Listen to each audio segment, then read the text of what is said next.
Yeah. So, I mean, you've listened to some of the other podcasts, yeah? Yes, I have. Yeah.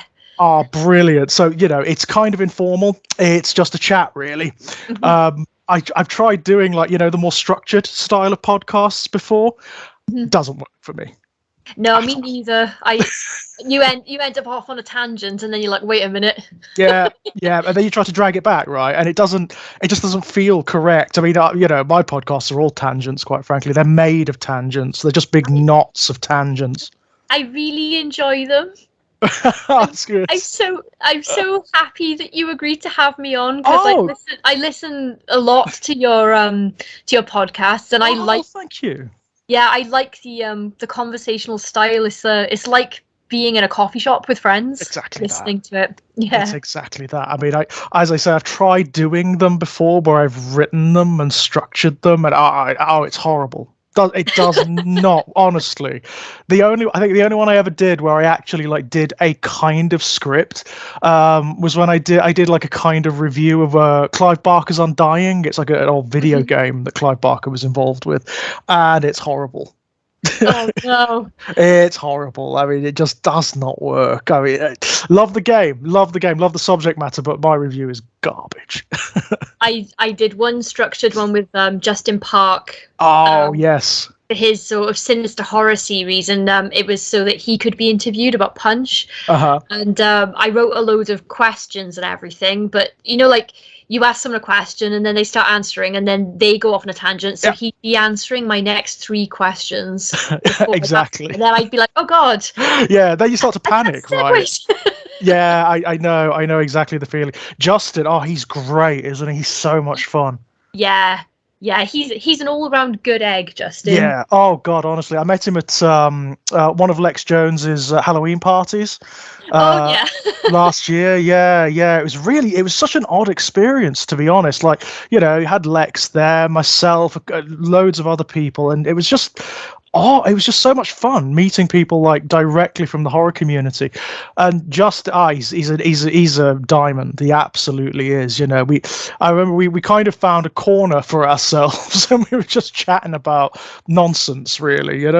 He's my I refer to him as my horror bestie, because I think he was the first person in the community that I actually like made friends with in real life. Right.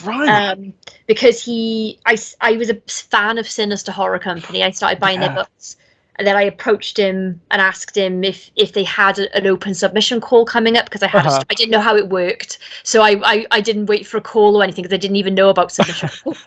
And he was like, we don't have anything, but we'd like it, and we'd like to publish it on Kindle if you like. And then yeah, and then I met him then at a convention, or maybe I met him I don't remember, but in any case, then we just ended up being really good friends, and now he lives like 20 minutes away from me. Oh, no way! Yeah, he came to my wedding this year. Oh, that is brilliant! Yeah. Oh, he's a great person. And what we've discovered was, because after we met at Lex's party, we did a couple of podcasts, and it really was one of those, we like all the same things. This is great. Yeah. He introduced me to pretty much everyone that I know in the horror community, because he was like, oh, do you want to he was like, I'm trading at this horror con, do you want to come and like help man the table? And I was like, oh yeah. So I went to my first ever horror con with him. Oh, brilliant. And I loved it so much. It was so much fun. And then he was like, oh, are you going to Edgelit or Fantasy Con? And I was like, oh, what are those? And he was like, what? Yeah, so I didn't even know that like writing conventions existed. So yeah, I went to Fantasy Con this year, and it was the first time I went to a convention that Justin wasn't at. The big ones, yeah, like that. I mean, Fantasy Con is like one of the big events of the year, isn't it? I had so much fun. We went to ChillaCon last year, and we travelled up to that together. And then he was laughing at me. He was like, "Where have you been? No one's seen you." I was like, "Oh, I've been in the panels and stuff." Yeah. And he was like, "Oh, you in there taking notes?" I was like, "Well, I might have been in there taking notes." He was like, well, he's like, what about lunch? I was like, no, because I'm going to this panel. He's like, you don't have to fill every single hour. with a panel. Oh wow, and he's inexhaustible, isn't he? As well, he does so much stuff, you know. I don't know how he No. has the time in the day. Well, he was talking to us like when he arrived at the party, he'd already been doing stuff for like 3 or 4 days, like filming in another part of the country. This, you know, like a guerrilla little shoot, like he does, you know, and he'd come from that, driven across the country, and then had come to this party.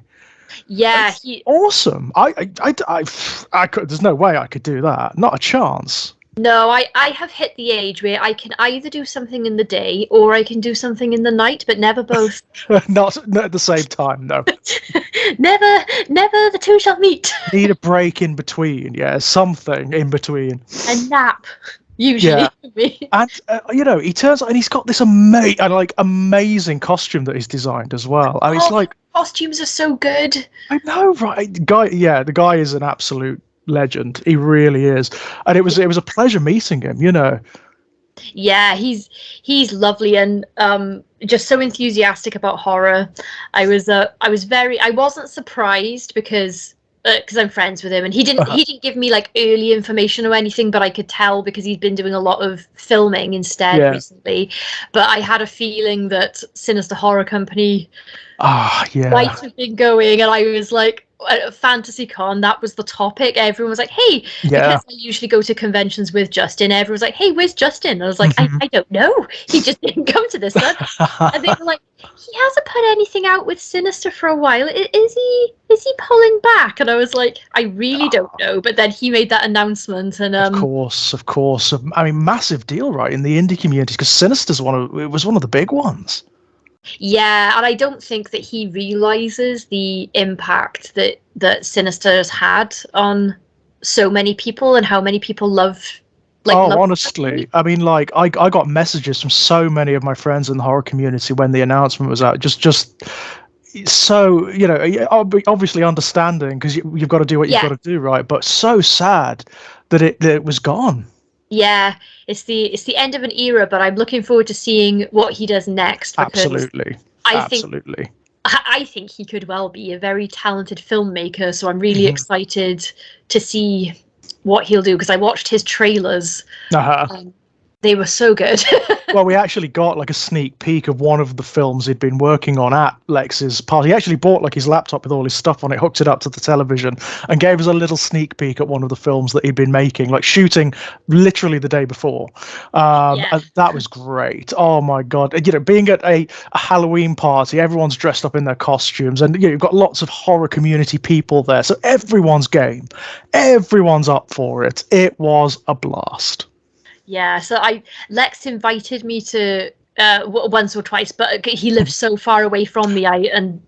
Halloween is always there's usually something going on that I'm attending already. So of course, well, I was meant to go this year, you know, but what happened was, unfortunately, in my area, we had the most catastrophic flooding. No.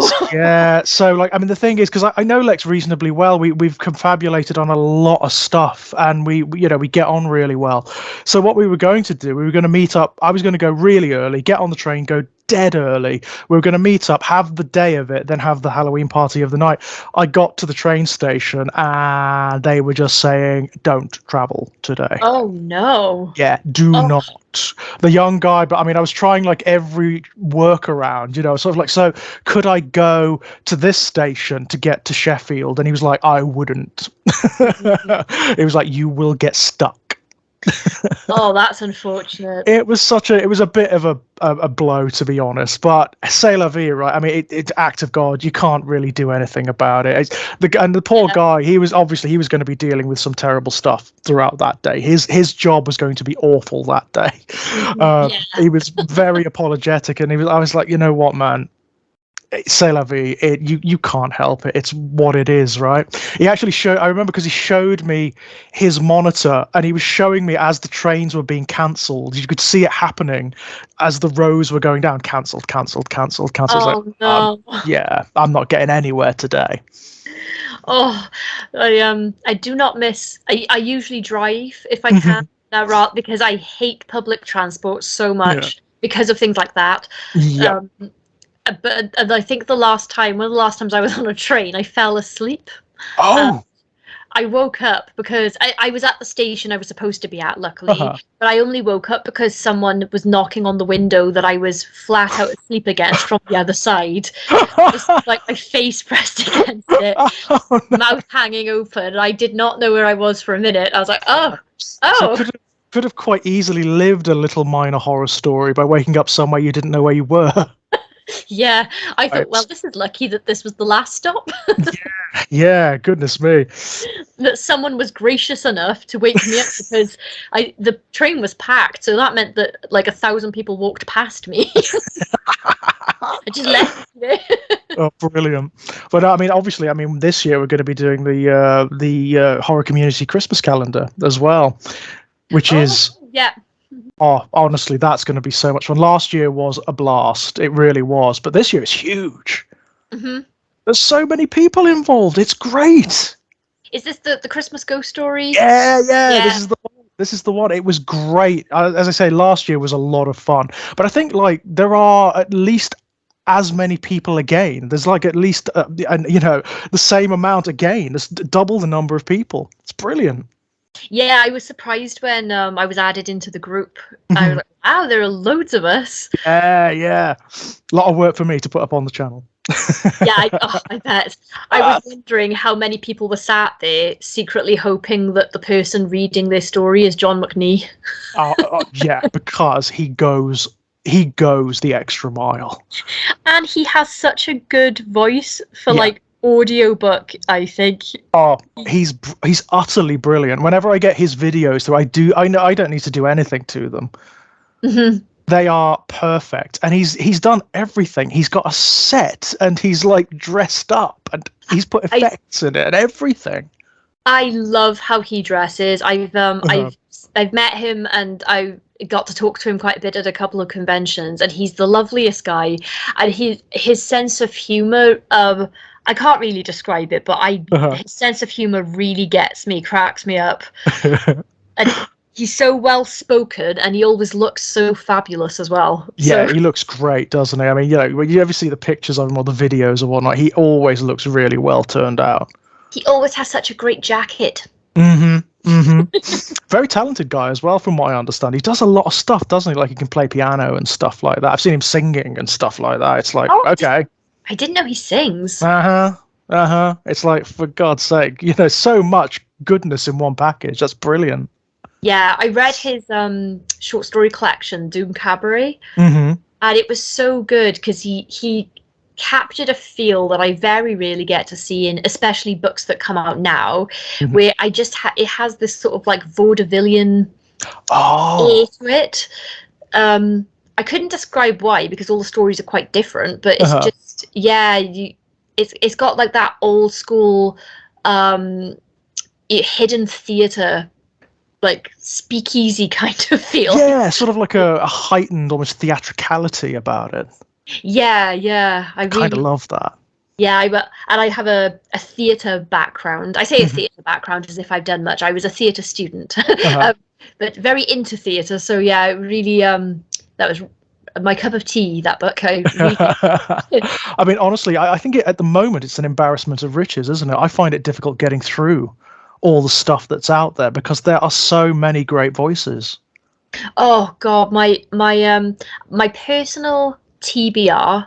I think I've got somewhere in the region of 100 physical books, and then I've got all of the ebooks that are sent to me for review for Happy Go Horror.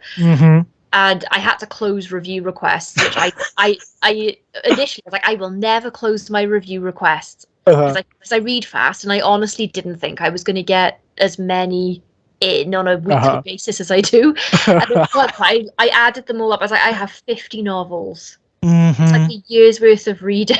Yeah, that's bonkers, isn't it?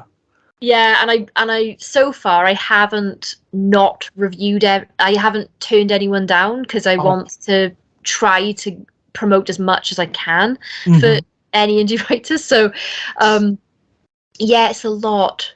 It really is. And it's what I found, I mean, certainly lately, is there's just so much that's amazing. that's Oh so yeah. beautiful. There are voices out there now that I've never seen the like of before. I know. I keep discovering new people. That's a plus side of taking review requests, though, because there are so many authors that I love now that I would never have even heard of, maybe if they Yeah, hadn't sent me something. absolutely. Yeah, I love reading. I mean, it started like, yeah, several years ago when I discovered like Laura Marrow and Georgina Bruce and whatnot, and Priya Sharma. Oh, I, Priya! I just read my first Priya. oh God, she's good. Pomegranates. Oh, it was. Jesus God, she's like the real deal, isn't she? She's so intimidatingly brilliant. That book was so good to me that I bought it at FantasyCon Mhm. after swearing that I was not going to buy any books at FantasyCon. Best of And luck with that one. I spent no time in my hotel room at all because I was, as soon, you get up and you out with everyone all day. Yep. And despite spending no time there apart from sleeping, I still read that novella over Wow. that Yeah. weekend while I was there. So I guess I had about half an hour to spare one morning, and I thought, oh yeah, I'll dip into this book, and it was just Just read it, just sat there and read it all in yeah. a sitting. So. Yeah, I remember I got like Laura Marrow's short story collection, Georgina Bruce's, and Priya Sharma's all in one go, Mhm. and it was almost like it's almost like a holy trinity, you know. I was like, Mhm. this is what's happening in the independent horror scene. This is better by so many margins than anything I've read from the mainstream in Yeah. decades.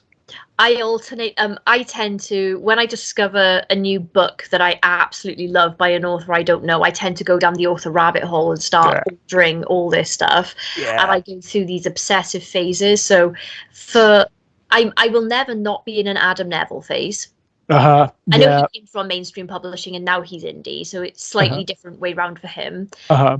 But I think he's so talented. And then Tim Lebbon is a current obsession. I know he's in mainstream publishing as well, but he's so talented. And then I've recently discovered Gemma Amor, and she, oh god, Mhm.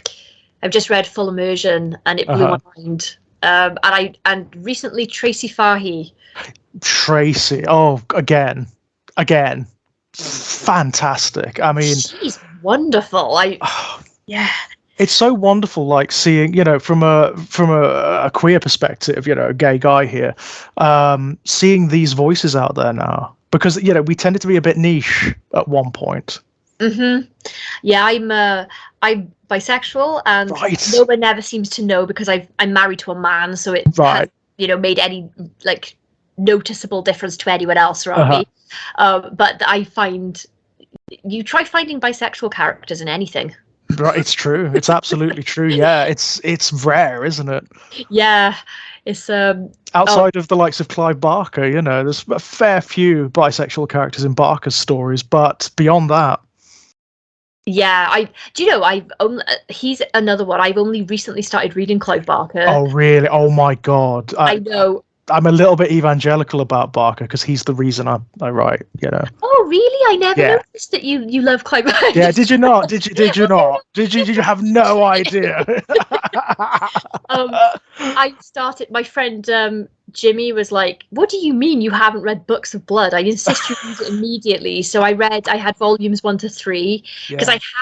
I have several Clive Barker books, but the never ending TBR, I just hadn't got round to him. And so I read Books of Blood and I was angry with myself that I've gone this far through life without Clive Barker. Well, to be fair, I mean, we're doing Kit and I are doing the Books of Blood series now, and Kit's only just, he's reading them as we're doing those episodes. So it's I tell you, getting someone from the horror community who is like of a similar age to me, who's never read these stories before.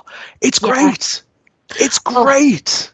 Can I just say, Kit, if you listen to this, I'm sorry, but I'm doing it again. That should have been my first thought just now when we were talking about indie writers that we love. Kit Power has been my indie writer obsession since God Bomb. Right. Oh He, my goodness. Oh, he is I'm so gonna so. let him know. I brought. Well, he knows. I was on. He invited me onto a podcast once, and then I started going on about how much I love him, and I was like, "Wait, no, Oh, I'm on his podcast, and I'm probably embarrassed," because he went really quiet, and I oh was like, "I'm no. embarrassing him," but he's not on this one today, so I can You say could say what you like. It's free reign. I have been telling everyone that will listen to me for years that Kit Power is the best writer that they're not reading, Hmm. and that it actually makes me angry that everyone doesn't know his books, No, he's because great.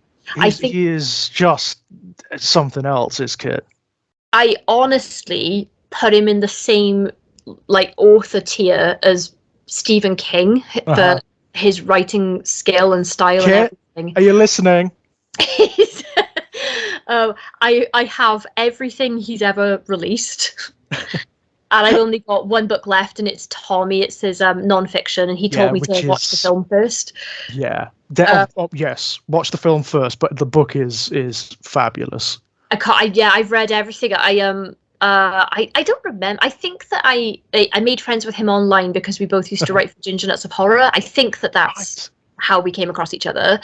And then I read God Bomb, and I used to read his My Life in Horror series, which is now yours, which I'm It's that really much, yeah. enjoying. By the way, Oh, thank you. Thanks so much. it's a great concept, and it was Oh, the it's wonderful, isn't it? And I mean, his articles, his non-fiction, it's fantastic. It's oh, so insightful.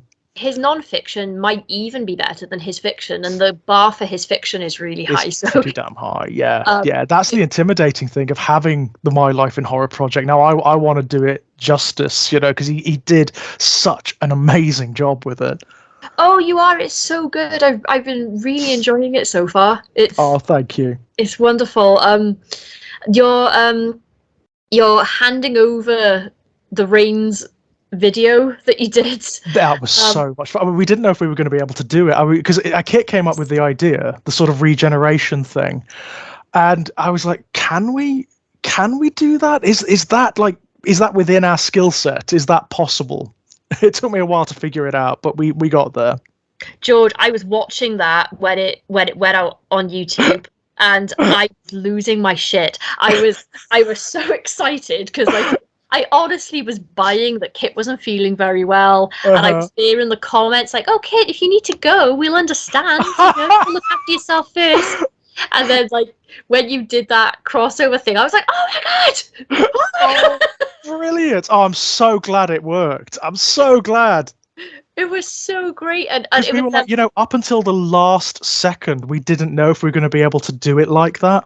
We didn't know if we were going to be able to do it on like a sort of streaming live thing, Mhm. or whether we were going to have to just release it as a video, which wouldn't have had the same impact. Yeah, it was. Yeah, I was. Oh, it was.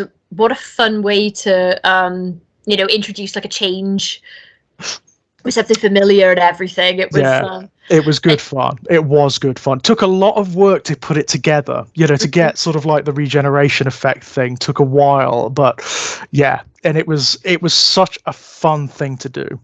It looked so good. It was. Yeah, it was such a thrill to watch that. And it was the Exquisite Corpse is what you're Yeah, talking about, right? that's the Yeah. one. That's the one. Because, like, I mean, I love introducing my straight friends to that book. Uh, I picked I picked that up a few years ago because randomly in a bookshop. Uh-huh. I'd never heard of the author, had never heard of the book, and I just Right. picked it up because I was looking for zombie stuff, and I saw the title, and I was like, And "Oh, thought, that right. looks like zombies." And I'd never read any extreme horror at all. And What? no, no. So I Are you went, starting with Exquisite Corpse? yeah, and I never read the back of a synopsis of a book either. I prefer to go in blind. So I started reading that, and I was like, "Oh, I don't think Yeah. this is zombies." And it both like ruined and completely enriched my life at the same time. Yeah, it'll do that. It'll do that. I mean, my goodness. Wow. Starting with Exquisite Corpse. That is oof. I put it in its own. So I haven't read a lot of extreme horror, but Exquisite Corpse to me is kind of the it's the pinnacle Yeah. of what I had. It's in a completely different league, and I don't mean that disrespectfully to any other extreme horror authors, but it's a work of art. Yeah, it's beautiful, isn't it? I mean, it Yeah. is extreme. I mean, it is extreme, and it's gory, and it's explicit, and it has all the stuff that like pulp splatterpunk has. Mm. But it's also profound and resonant and emotional and absolutely beautiful. I mean, there are not many books that explore like the experience of being like a queer person in the 1990s like that does, with the same degree of sincerity. It made me cry, and there were chapters where I was thinking, oh, I just can't read any more of this. Yeah. Just one more chapter though. Yeah, and it's that. I mean, Kit and I discussed this when we did the video about it, but like it's the visceral nature of the sensations in it, the awful pain that the characters experience, and you experience it. It's described so beautifully that you find yourself wincing and gnashing your teeth together. It's oh. The only thing that I've found that made me feel anything like that book was they were one of the more recent seasons of American Horror Story, New York. I think yeah. Did you see that? I did. I came across it I didn't even know it existed. I don't know whether it was like poorly advertised or what, but I did not know it existed. And I came across it completely by accident on Disney Plus. And, I'm up and down with American Horror Story. Some of the seasons are fantastic. Some of them are a bit questionable. But this one, it was really hard to watch. I mean, like, just heartbreaking, soul-crushing to watch. But it was brilliant. I mean, I can't believe that it's not more lauded than it is, Well, I've seen online that a lot of people didn't like it. Right. And I thought, what? Because to me, it's by far the best season. And I felt like it was the only one that really was talking about something important. Absolutely. And I'm not a gay man, so sometimes I think these things when I'm not actually in the demographic that the story is about. And I'm like, oh, and then someone else will be like, no, it wasn't. And I'm like, oh no. But oh gosh, I cried so much through that season. Oh god, yeah, it hurts, and it hurts in the most brilliantly subtle and beautiful way. Like the way when you start to see the characters who are like developing lesions on their bodies, and they don't know what's going on with them, and they're just it'll go away. And you obviously, with historical context, are well aware of what's happening there and what their fate is going to be. It's heartbreaking. It just destroyed me. I mean, I feel very lucky being as young as I am. I was born in 1984, so I missed all of that. The actual epidemic was happening when I was a baby, when I was a kid, so I didn't really know about it. But that after echo, the aftershocks of that are just part of gay culture. Obviously, the aftershocks are just with us forever. They're part of our history, and I know people who were alive and active at the time, and they describe things that I can't even imagine. They describe like getting out their phone books and just crossing off names on a daily basis. Oh God!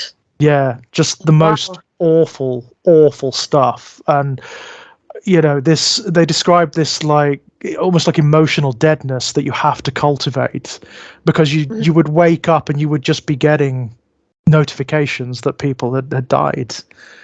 I can't imagine. It's terrifying. Yeah, it's horrific. I mean, it was fascinating putting it into context during COVID, because of course COVID was awful, and it still is. It's still killing people now, but knowing that the queer community had gone through that quite recently historically, and I still don't think that the rest of mainstream culture really understands quite how awful it was. Yeah,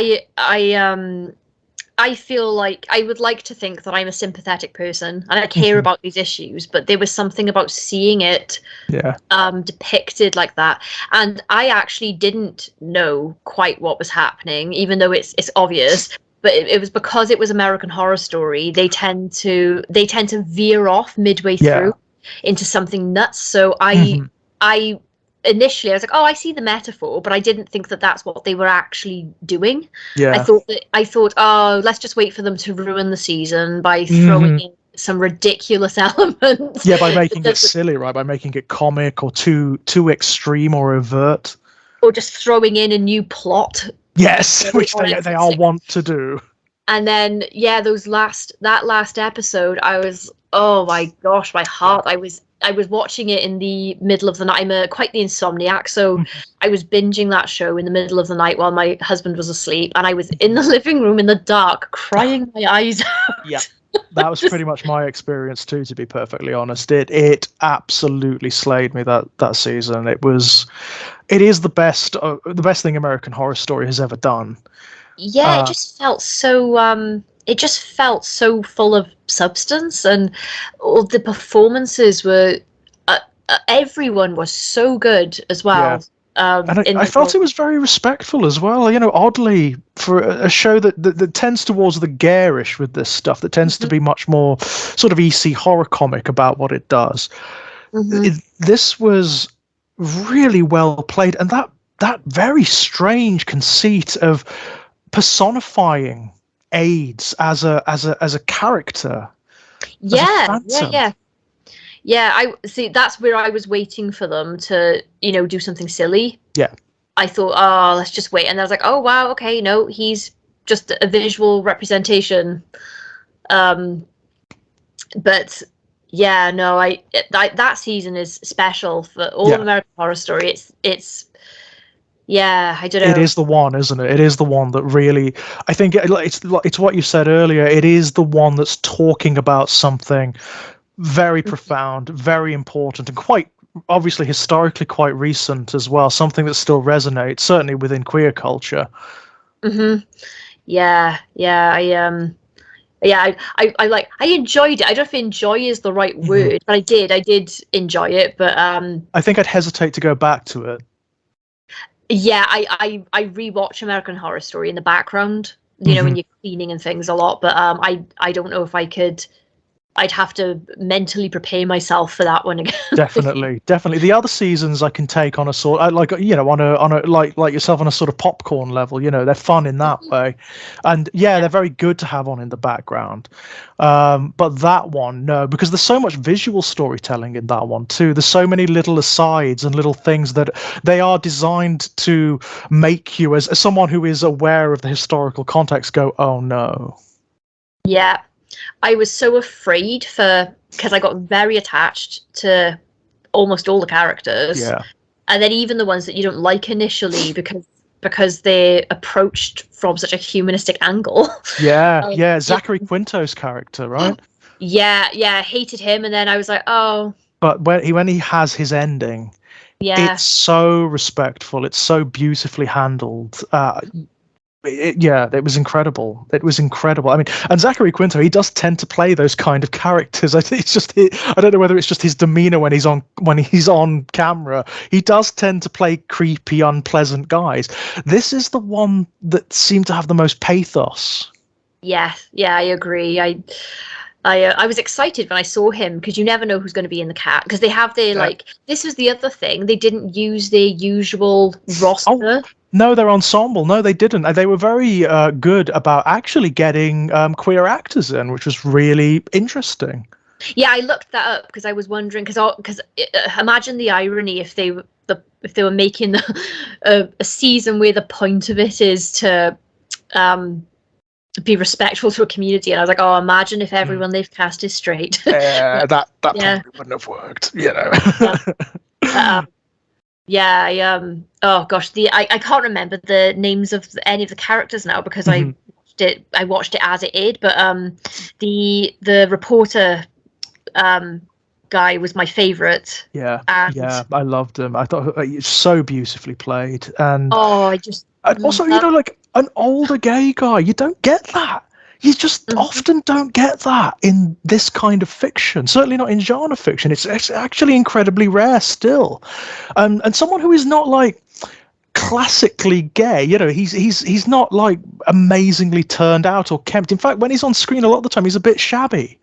And I kind of loved that. I kind of loved it. He's just a guy.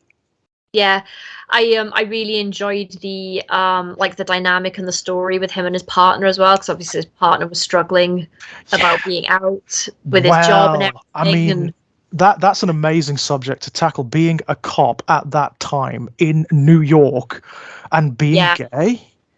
hmm I mean, wow. That I don't know how you would reconcile those things. no, I it makes me sad that we still live in a day and age where people still feel like they have to come out, because I feel Hmm. like that whole thing should be a thing of the past Yeah. now. People just need to. It's strange, and when my I don't know if he'll no he won't mind me telling the story. So when my Uh-huh. brother was a kid and he went into secondary school, so he was 11. Mhm. He came home. My brother's straight, but he came home the one day, and he was like, "Oh, my friend in school is getting bullied, and everyone's calling him gay." And I was like, "Oh no, people are being horrible." And he's like, "Yeah." I was like, "What did you do?" And he was like, "I just told everyone that I was gay, so that Brilliant. they'd leave him alone." And I Brilliant. was like, "Did you?" And he was like, Wow. "Yeah." I was like, "Are you?" He's like, "I don't know. I'm 11." Yeah, I'm And I was 11, like, "Okay." right? And I was like, "Why would you put yourself in the firing line?" He was like, "Oh, because I don't care if people think I'm gay. It's not an insult, is it?" Oh, that's brilliant. I And mean, what time period would we be talking about here? that would be early 2000s. So So yeah, he's still pretty, the school environment in the UK, which is still one of the last great bastions of homophobia, you know? oh, and I'm in it. We're in a small Welsh Valleys town as well, so Right. it yeah, there is. I really don't even like the word tolerance, because what it, I hate that word. I really hate yeah, that word. It's like, I'm not here to be tolerated. I don't yeah. care Oh, if you tolerate excuse me. me for existing. Yeah, exactly that. It's one of those words that seeds too much. You know what I mean? It's Yeah. like it's almost like an oppressor's word that we've adopted, sadly. hmm But I did think that at the age of 11, That's where amazing. everyone wants to fit in, and I was, my brother is one of the greatest people on the planet, in my Mm. opinion. And I thought, imagine unknowingly being such an ally at 11. Yeah, yeah. I mean, the level of emotional maturity that demonstrates at that time as well hmm is unbelievable. Yeah, he couldn't have given less of a crap about Brilliant. that because he was just like, yeah, I was like, well, what do you say? And he was like, well, I just tell people that. And then he got bullied all through, like, because people he's not I don't know. I don't know. A lot of people have just assumed that he's gay through life for some. I don't know Mhm. why. I don't know what characteristics are gay characteristics according to people. Yeah. Yeah, Um, right. but yeah, he's just never cared. He's just like, well, yeah, that's fine. Yeah, He's like, I assume that people are just telling me that I'm well dressed. yeah, it's incredible that is because, like, I mean, like, yeah, I imagine it was true in the early 2000s too, but in the 1990s, certainly, and certainly in the 80s, like, gay was the insult. It was the Oh yeah, worst thing you could call, certainly a boy. yeah. I when I was in college, it was the word that everyone used for like if something was rubbish. It People was were like, oh, rubbish, yeah. gay. Oh, that's so And gay. It's like, in what? hindsight, I'm like, oh my god, why was everyone saying that? Like that's Mhm. ugh. I can't imagine. Being a bisexual woman, I haven't experienced problems really, because Yeah. as I said, I'm from a small Welsh Valleys town, so I have absolutely no gaydar for other women who like women, and I don't know if there even were any here. And Uh-huh. so I was like looking for a girlfriend for a while, but I couldn't Uh-huh. find anyone and I couldn't tell. So I was like, oh, I guess it's boyfriends then, because at Yeah. least it's obvious. I just, yeah. Um, I like the way you made it sound like settling. Sort of like, oh, I gotta go with the guys, unfortunately. yeah, I guess I'll. Maybe. They are, aren't they? Omnipresent. They're there. I remember I did tell my mum uh it is sort of we I just kept talking about Kate Beckinsale all the time is how I told Yeah, my mum. that's I a was good just way of doing it, actually. like, Kate Beckinsale is my celebrity crush. Uh-huh. I want to marry her. My mum was like, oh right, okay. And then I didn't know if it was weird, but then on my next birthday, she bought me the birthday cake she bought me was a pair of boobs. And I took that as her general acceptance That's of anything brilliant. I was trying to tell her. That is awesome. She has quite the sense of humor. If memory serves, she just put candles where the nipples would be. Oh, that is fantastic. I like your mom. Yeah, she's pretty funny. But no, I mean, it is an incredible thing, and to see it happening like it's happened like in the horror community. It's kind of happened over the last 7 or so years, where there's been this like efflorescence of voices from us, from the queer community. Yeah, I love to see it. I actually have this problem with every now and then I go through all of the books that I've reviewed on Happy Go Horror, and I take stock of like the demographic of the writers that I've been giving so much attention to, and it is overwhelmingly straight white cis men. Yes. And that isn't because I'm picking just those books. It's because proportionately that's what is sent into me. It's the predominant demographic, isn't it? And it has been since time out of mind, unfortunately. Yeah, and so obviously there are far fewer women that send me books for review, and as a woman in the horror community, I'm like, come on. Yeah, please come on. I mean, like as we mentioned earlier, if the women that have come to prominence in not just the horror community but in genre fiction lately are any indication, we want more. Yeah, and I'm particularly looking for books written by people in the queer community, but it's hard because if someone sends me a review request, I don't want to email them back and be like, by any chance. Yes, of course. It's an odd thing to get back with, isn't it? Just casually, happen to be queer in any particular way. Would you care to divulge all of your personal information to me, please, just so I know? I just sort of indiscriminately review everything that's sent in, and then I think, oh, well, maybe it's better if I don't know the details of someone's personal life, because then there isn't any sort of like subconscious bias on my part to like want to like a book or something. But that's kind of interesting as well, because that means you've got a kind of litmus test for what the demographics are like out there.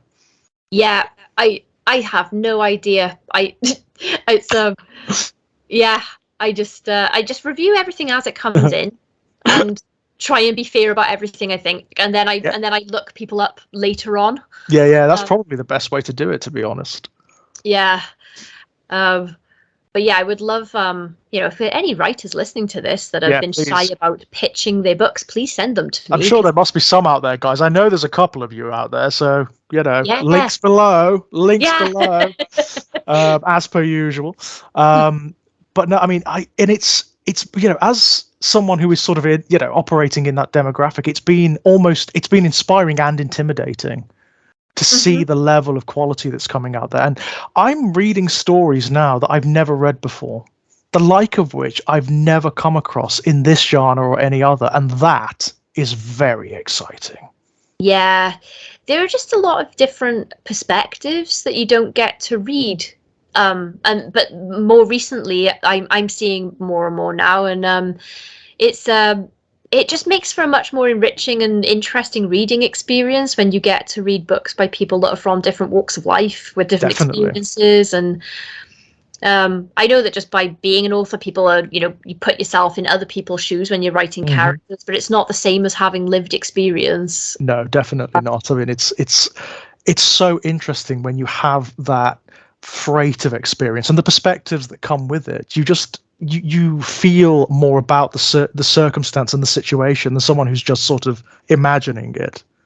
Yeah, and I find it's educational. It's like an educational experience when you read work by a writer that doesn't have the same path in life as you, and you learn things. That AHS season. I've got no prejudices against the gay community because I'm like sort of in it as a bi person, I suppose. But definitely in it. If you're a bi person, you are in it, But it did really show me the depth of the prejudice that people were facing in that decade, and Oh.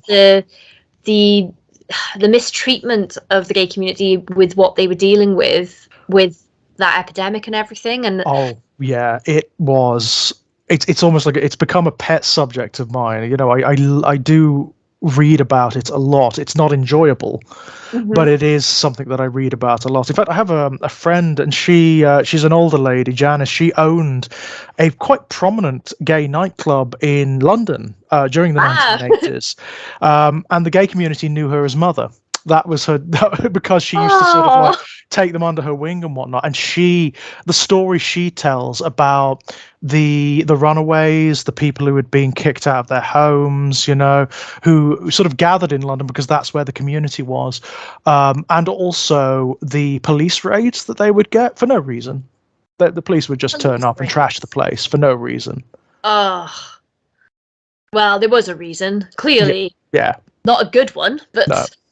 oh my god, it was really eye-opening, because I knew, like, you know these things, but it's just, it's watching a whole story about it play out like that, though. I was like, it made me so angry. Yeah, and then you go googling to try and confirm, like, what? I hope it wasn't as bad as that. It kind of was, and you're like, oh, it was worse. It kind of was. I mean, I always look at. Funnily enough, you were talking about Exquisite Corpse earlier, and the killers in Exquisite Corpse are based on two real serial killers. Obviously, you've got Andrew Compton, who's based on Dennis Nilsen in this country, and you have Jay Byrne, who's based on Dahmer in the US, and both of those killers should have been caught like that. They were so overt in what they did, particularly Dahmer. The reason they weren't caught is because they were preying on people who general community and the powers that be didn't give a shit about. It's sickening, isn't it? Do you know what made me pause the other day? I watched the Dahmer series on Netflix and felt conflicted about how I felt about them even making it. Yeah. But do you know the category they put that in?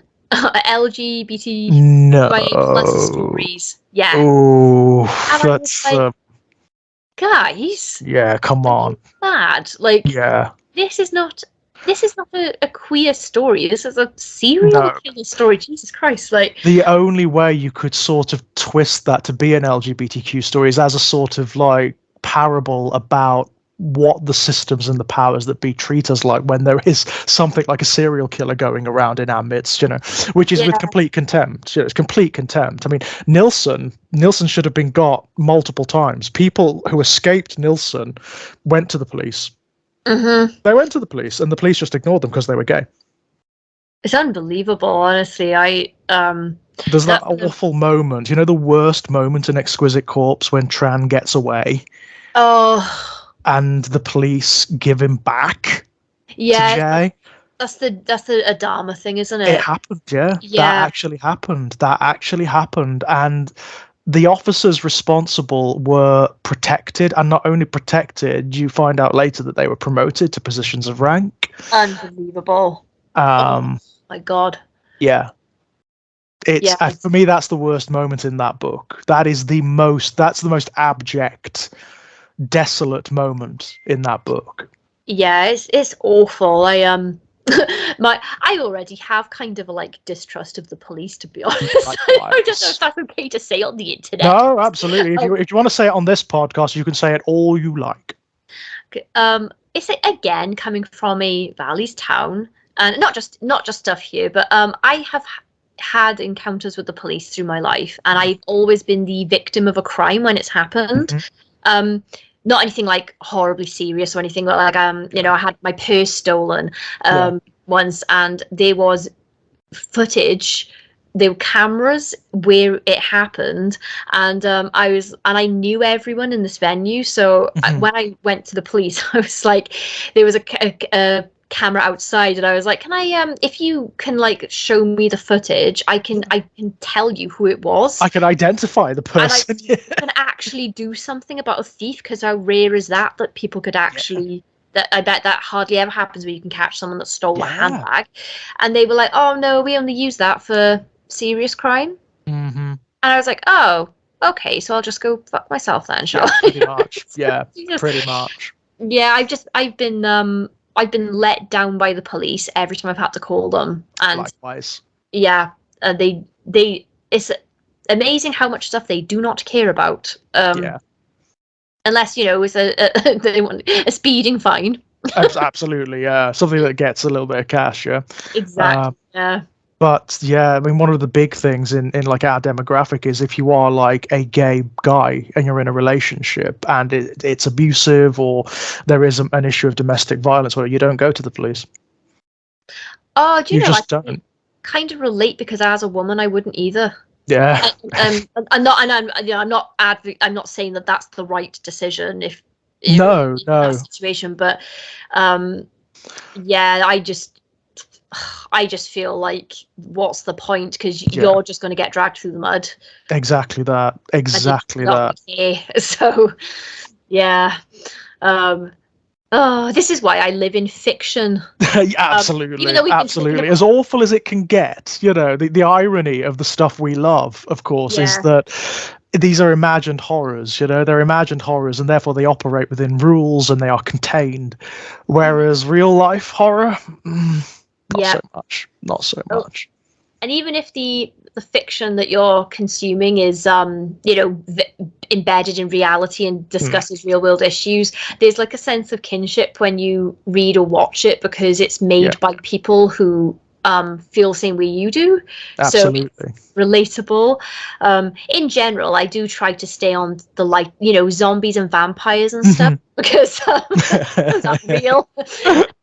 I know you could go through like allegory and metaphor with those kinds of things, but in general I find those quite safe. Yeah, I know exactly what you mean. Because I'm exactly the same. I mean, I do err on the side of the supernatural fiction myself. Yeah, I really enjoy it. It's a fun place to be sometimes. And I meant to ask, actually, like, where does it come from for you? Is there any particular influence that sort of turned you towards horror? Oh, every time I answer this question, I think of something else that's different. So, I think that it might have initially started with games for me. Right. So there were these board games called Atmosphere. I remember them. Yeah, those videos, like you'd have a videotape, and then your board game, and then the host would pop up, and my cousin and I, the Jesus out of me, the way he used to shout at you. Yeah, the gatekeeper. Yeah, horrible, man. There were a few of those, and my cousin had all of them, so we used to play. Really? Yeah, it was. So, like the add-ons, like the zombie, the witch, and the vampire. Yeah, there was like Baron Samedi. That's it, Baron Samedi. The Andy Shachran, the witch. Yeah, and Elizabeth Bathory, the vampire. She was unbeatable. Yeah, she was and she was scary as well. The makeup was good. Great. They went. I mean, I watched that video not too long ago. Funnily enough, I sort of went back and rewatched them because I remember them, but I hadn't seen them for a long time. And I tell you what, they get, considering that these were board games that were ostensibly aimed at like older children, young teens. Yeah, that one goes right near the knuckle. She's very sort of vampirically sensual, Yeah, and then they did the Atmosphere Harbingers, so it was like a mix. Yeah, I loved it. Yeah, that was a great game. That was. It was so much fun, and it was usually just me and my cousins, so just the two of us playing these, and we loved them. And there was another board game that no one in the world has heard of. It was stupid. It's called Escape the Blob. Don't know that one. No, that one escaped me. Oh gosh, so I'll have to send you a picture of this later, Joy. It's so funny. I have it. She my cousin and I used to play this all the time, and then she ended up giving it to a charity shop eventually. But I told her I've never forgiven her for getting rid of that board game. She found it on eBay and bought it for me for Christmas a few years ago. Absolute brilliance. You just got these little counters. It's like a 4-player game, up to 4 players. You have 4 little like smiley face markers, and then there's you roll a dice and you either move your markers or you move the blob, which is just a big purple blob with one eye, right? And you gotta try and eat everyone else's counters. Right, that sounds fun. Yeah, so it's basically the last one with one of your people left wins. And it's I suppose like that is my earliest experience of like monster horror. Yeah, I suppose that could be quite tense, you know? Oh yeah, and just so much fun, and that's where you get really mean, because especially if you're playing it with a few people, because sometimes you got an option about whose people you can eat. So you're like, when you're 12 or I was probably younger playing that actually, but you got a little group of friends and you like in your head you have an order of in order of how you like them. Yeah, So your best friend and then your second best friend. It was fun. And then we used to play the old Resident Evils and Silent Hills. Of course, yeah. Wow. The old scary games. Yeah, cripes. I do remember like experiencing that for the first time. Resident Evil, my God. Yeah, so much fun. And Never seen anything like it in a video game before. no, it was amazing. And I remember when Nemesis came out, because that was the first one where running away when he appeared didn't work, because he might follow you through He the might door. follow you, yeah. I mean, I think that was one. I mean, it probably wasn't the first, but it was one of the first games of its type to have like an active stalker in it. That's the first one that I can remember playing, but I didn't play every game, but that's I just remember like sometimes you'd fight him, but then that music was still on. Mm-hmm. My brother was trying to describe anxiety to someone before that doesn't have it, and he was like, when you're playing Nemesis and the music comes on and you don't know where he is, but he's somewhere. Yeah, that's what anxiety is. That's a very good metaphor, actually, because that's kind of how it feels. That is kind of how it feels. There's something imminent, and you don't quite know what it is or where it's going to come from. Yeah, and sometimes the music would just trail off. Yeah, and there'd be nothing there, and I was like, yeah, that's a really apt description. Yeah, really is. It's funny, isn't it? Because like, Resi Nemesis has that anxiety element, and Silent Hill is like depression and despair. Oh yeah, that's a whole different type of horror. Yeah, I think my initial horror beginnings must have been games, because those were the games I was allowed to play, because my mum was quite strict, even though she's a big horror fan, and she's been reading Stephen King since Carrie, so she had loads of books and Dean Koontz and some other authors. Yeah, my mum's exactly the same. All the women in my family are huge Stephen King fans for some reason. Right, he's got a huge demographic for like women. So his demographic is huge. I think he's talked about this actually. The vast majority of the mail he gets from his fans are from women. Oh, really? That's cool. I didn't know that. Isn't that interesting? I just love that. Yeah, I've seen the criticism of him that he can't write women, but I disagree. Right. Yeah, I sorry, go on. No. I was just saying he should maybe stay away from the queer characters. But yeah, I mean, God. Yeah. I feel like he's well-meaning, but doesn't have many friends that are in a different demographic to him. That's exactly it. I think that's it. He's not awful at it. It's just that they never ring quite true to me. I feel like sometimes he tries to diversify his characters, but he goes a bit wrong with how he does it. So, I think so. Yeah. And he's been quite candid about this himself. He is aware of this, as a shortcoming, and he has said that maybe he'll just steer clear in the future. Yeah, I think he's one of those damned if you do, damned if you don't writers, because if he doesn't try to include more type of people, he's going to get criticized. He's going to get pilloried. Right, so really, because he has been writing for 50 odd years. Yeah, it's true. But yeah, when I like most of his books. I've read everything that he's published, and likewise. I read, and I'd read a whole bunch of his stuff, and then I thought, I'm going to go for 1 year. I'm just going to finish reading all the Stephen King. So everything I hadn't read, I read in publication order. And I could see over time, like, how his language has changed and how how he's trying to represent people differently. So it did, when you read it all in order, you can see the attempt. Yep. But yeah, when you start reading work from 40 years ago, and you're like, oh my goodness. We did, Kit and I and our friend Jack Graham did this, The Shining. not Oh too yeah. long ago, and we reread the book for the purposes of that podcast. And yeah, there's a lot of homophobia kind of embedded in that book, and that's not to say that King himself is a homophobe. That is just like it's almost like embedded in the language and the assumptions of the time. There's Yes, not for much you can do sure. about it, unfortunately. Yeah, I talked a little bit about Thinner once, Hmm. which I really enjoyed, but I read it, a few years ago, so quite a long time after it was published. And my mum and my aunties are all like, "Oh, Thinner, what a great book!" Hmm. Then I read it, and I was like, "This Native American character, Yeah. um, Yeah. Rainbird, I couldn't, I didn't know if I was being a bit knee jerky, Hmm. or if I was like, I think that this is like an embedded societal thing that just Yeah. came out. But I was like, all of the good guys in this story are white. Uh-huh. This is the only Native American character, and he's evil, and it's mentioned all the time. Like Hmm. his his nationality is constantly, It's constantly referred to.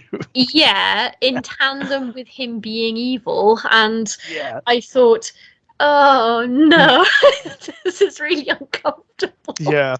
And it's kind of reflected in a lot of King's fiction where you have the sort of ethnic character who is magic. They have some deep connection to whatever metaphysics is going on, and they end up becoming the cipher by which they save all the white people. Yeah, and in those instances, I think that that's him trying to do something good. Yeah. But it falls into another. It falls into a trap, doesn't it? Yeah. Unfortunately. Um. I suppose you can write in villains who are of other races, but it's an issue when they're only ever written in as villains. Then I it becomes problematic. Yeah, I find this with cinema, like films like I don't know if Psycho really counts, because if anything, that's probably more offensive to mental health Yeah. because the character is not trans. No. But Silence of the Lambs and things like that. Yeah, I mean, it's an interesting one with Silence of the Lambs because Thomas Harris was progressive enough at the time to try and apologize for it. He was almost aware of the transphobia inherent in the text. So you get that really weird aside from Hannibal, where he's talking to Clarice Starling, and he says, "Billy is not a real transsexual, but he thinks he is. He tries to be." And it's like you're trying to have your cake and eat it here. You have this very well established trope in horror fiction of the trans murderer, of the trans villain, but you're trying to apologize for it. Yeah. I feel like if there was just more general trans representation, then films like that wouldn't be an issue. It's just that when the only representation is they're a serial killer, it's and for a time that was pretty much it. If they weren't a serial killer, they were a villain in another way, Yeah, or they were a joke. Yes, or that. It's very, very rare indeed to find fiction where, interestingly, one of the only bits of fiction I've seen where a trans character is treated with all dignity is Twin Peaks, David Lynch. Oh, I haven't seen it. There is a trans character in Twin Peaks, and they are and this is in the 1980s, bear in mind. Mm-hmm. So you have this character not played by a trans woman, played by David Duchovny, of all people. And okay. yeah, and they are treated as a character. Yeah, that's all you want, really, is for just people to be written in as people. Mm-hmm. It's not even like a thing in the show, Yeah. It's not even really referred to. I stopped speaking to someone that I'd been friends with for years based on one stupid conversation about The Haunting of Hill House. So I hadn't seen any episodes yet, but we'll call him Beetlejuice because I'm looking at a picture of Beetlejuice right now. Okay, fair enough. I was trying to think of a name that didn't sound like his name. So I was like, so my friend Beetlejuice was like, "Oh, have you watched any of Hill House?" And I was like, "No, not yet." And he was like, "Oh, I got like 2 episodes in and I've abandoned it." And I was like, oh, why? I heard it's good. And he said, oh, because they've made one of the characters gay, and there was just this like really unnecessary, like gratuitous sex scene. And I was like, Right. really? I was like, what do you mean gratuitous? He was like, oh, there was just no need. It was like just way too much. And like, You I get just, that all the time. That's what you get all the time, isn't it? Oh, it's unnecessary. Oh, well, it was too much. When and what I get from that is it's euphemistic. They're not even saying what they think they're saying. Even if they think they're saying that, that's not it. What they're saying is we'd rather not see gay characters at all. what baffled me was like, then when I went, because I didn't realize that he was a homophobe until this. He'd never said, there'd never been like, I never got that feeling. I never heard him say anything before. So I was like, what's he talking about? So then when I watched the show and I realized that what he was referring to was that there's a scene where Theo has just been with someone, but it's I was going like, to say, I'm trying to think of the scene where there is anything. No, there wasn't even really a sex scene, and it's I was going to say there isn't, is there? I mean, it's like a post-sex thing, if anything. They're just done. And I kept waiting for something that would make him uncomfortable. I thought that he meant like that it was just an over-the-top sex scene. I didn't realize that it was distasteful somehow, right? Or and then I was like, oh no, his problem is literally just that this character exists. Yes, that there are gay people. And I was like, but I mean, in the original film, it's implied. It's. I mean, it's, and the text as well. I mean, the original book. It is so part of the subtext. Oh my God! It's like. I mean, it's almost not subtext. It's so near the surface that it's almost like we can see. And then so. I was working with this guy at the time, so when I went back into work, I was really annoyed, and I was like, "Oh, can I just clarify something about this? Because this is bothering me. This conversation we had." And then basically he was like, "Oh, well, I just don't see why like it wasn't part of the plot. So like, why were they gay?" And I was like, "Oh, because gay people exist in real life, and maybe it's gay people exist." I was like, "It doesn't why does it have to be a plot point?" And when you've got a family that have that many kids, the odds of at least one of them being queer in some way are very, very, very, very, very high indeed. Yeah, oh my God, I just felt like I didn't even know this guy, and I just stopped talking to him because I was like, it's sad, isn't it? It's sad. It's a revelation when that happens, but it is really sad. I mean, I had something very similar through COVID. A friend of mine who I've known for years, known through university, phenomenally smart, incredibly creative, started to express real, like, vicious transphobia. And this guy's gay as well, and I'm like, are you insane? Can you not hear yourself? What's coming out of your mouth are exactly the same arguments that are used against you. Well, yeah, this is why I fight. Like, I have had my day of trying to talk people around when they grow prejudice. Like, I used to work with a guy that was really racist, and me and everyone else on the team tried so hard to understand him so that we could maybe like give him some other perspectives, but he was just racist through and through, and this is a guy that we watched American History X with him because we thought, oh, maybe this will help, because that's and it got to the end of the film and he was like, oh, I can't believe it. And we thought that he was having some epiphany for a minute. And then he was like, I can't believe this. Like, finally, there was a film with characters who were like, have my views. And then it just turned into like some liberal message at the end. Yeah. So completely misunderstanding the work, right? I was like, what? How racist do you have to be to see a film like that and be annoyed? But that's what they do, isn't it? I mean, like they are so like that, the racists, and the right. They are so intent on misinterpreting fiction to fit their own particular identities. These are the same people, by the way, who will throw complete, absolute temper tantrums when fiction involves other people's identities. They'll call it identity politics and whatnot. But and it's always projection. It's always projection. They're the ones who are so threatened in terms of their identities that they can't take the fact that fiction doesn't cater to them exclusively. Yeah, I have and anyone who isn't like them that's represented, they're like, oh, this is pandering. Oh, this is pandering. This is insincere somehow. It's like, no, it's just not talking to you personally, and you're such a child. You're so underdeveloped that you can't take that. I have a hard time understanding people who go out of their way to make other people's lives hard just because they're different to them or they don't understand them. Because there are things that like I don't understand about some people's identities and things like that. But I would never be like, oh, but you're wrong though.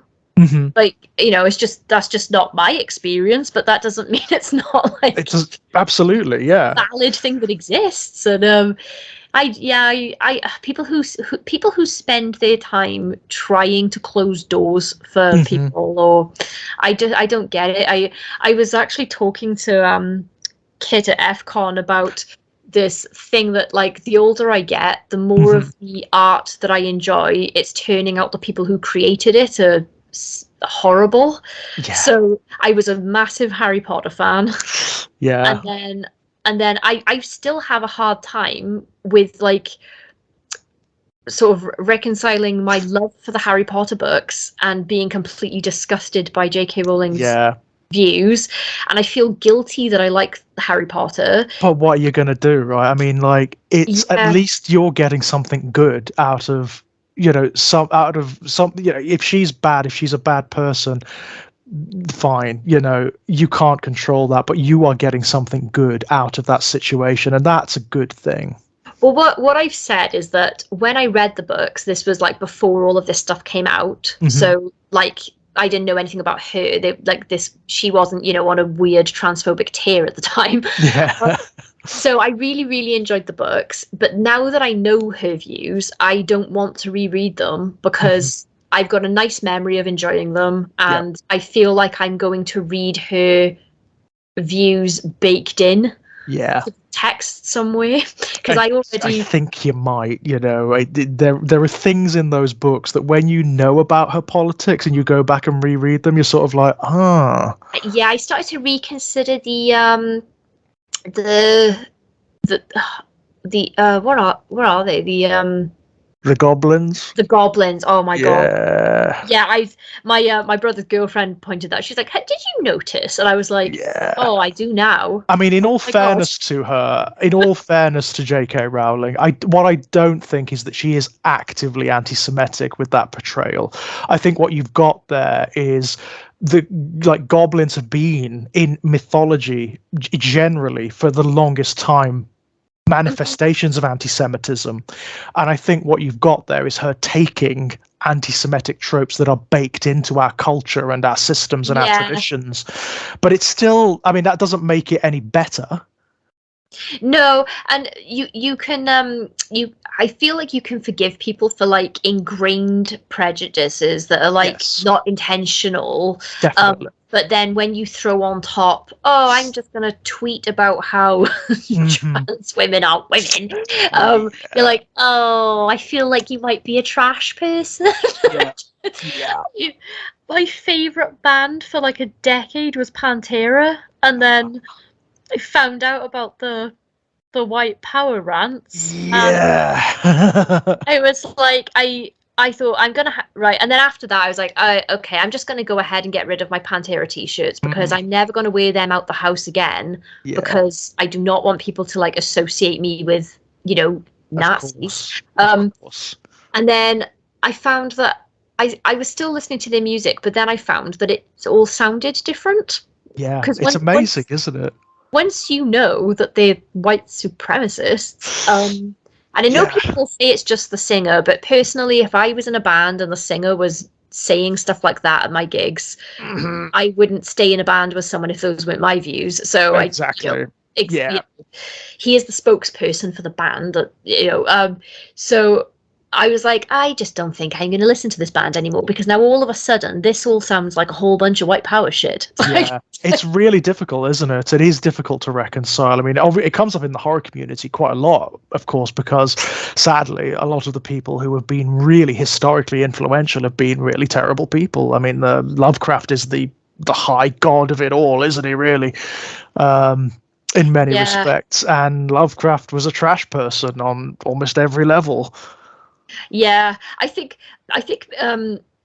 people have less of a hard time with still reading Lovecraft, though, because Yeah. he's not benefiting from people buying his books now. That's it, exactly. I So, mean, and it's an interesting thing. I mean, don't get me wrong, it is in no way an apology for Lovecraft at all, but I do find the more I learn about the man, the more I feel pity for him. You know, I find that his awful and objectionable views came from a place of deeply held fear of everything. He was afraid of being human. You know, he was afraid of the world. He was afraid of absolutely everything. yeah. Deeply antisocial, deeply afraid of any kind of social system. And I feel a degree of pity for him because it's very clear that his life was awful. It's not an excuse, by the way, for being a trash fire person. It's not an excuse. But I can see humanity, you know? Yeah, and also, like, if you factor in when these people were creating these things and just what, you know, it doesn't make it okay, but like society has evolves over time, doesn't it? So, and sometimes, I mean, you know, for Lovecraft, it's in his fiction. It's definitely there, and you've got to sort of like deal with it if you want to enjoy it in any particular way. If you want to enjoy the laudable elements, you've got to get over the fact that if there are Jewish characters, for example, they're going to start sprouting tentacles at some point. It's just the way it is, you know, in his fiction, unfortunately. C.S. Lewis is another one for me, certainly. I mean, I learned to read with the Narnia books, so they are deeply important to me. But there's no denying that the man is a fucking racist, you know, just unbelievable. When you come back to read The Horse and His Boy, the one that they never adapt, the one that all the adaptations pretend doesn't exist. Yeah. Well, you can see why. I get quite a laugh. Not if it's like a contemporary book, like if something that's been written in the last 20 years, this will really annoy me. But if it was something that was written in 1890, I find it funny, and it's like really heavy sexism. Yeah. I find it so funny. So I don't know why. I read The Picture of Dorian Gray by Oscar Wilde last year, and I think that Oscar Wilde's writing is beautiful. Yep. It's what a great storyteller, and I absolutely loved that book. But there are like just sexist throwaway comments in there that are like part of the prose. Yep. And I was dying. I couldn't remember. I can't remember what the line was that absolutely cracked me up. Though, but I went to tell my husband. I was like, "Let me read you this." And I think it was just something to the effect of like women with this silly, you know, ideas or something like that. But yeah, I feel very fortunate to not live in those times. My God, yeah. I mean, when you consider that, like, patriarchy, we are still deep in the midst of patriarchal problems when it comes to the status of women in our societies and our cultures. Can you imagine what it must have? I mean, women were like property. They were basically chattel.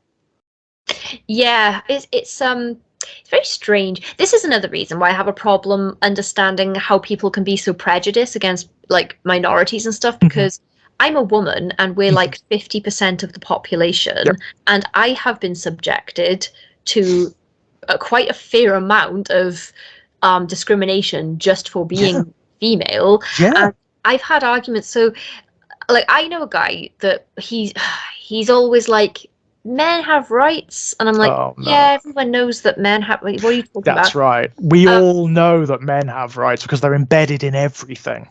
He once took to Facebook to rant about how the gender pay gap isn't real, and it's in the UK there are laws that stop that happening, and I chimed in, and I wasn't having a go at him, but I thought, oh well, he clearly doesn't know a woman that this, and I was like, oh, it shouldn't happen in the UK.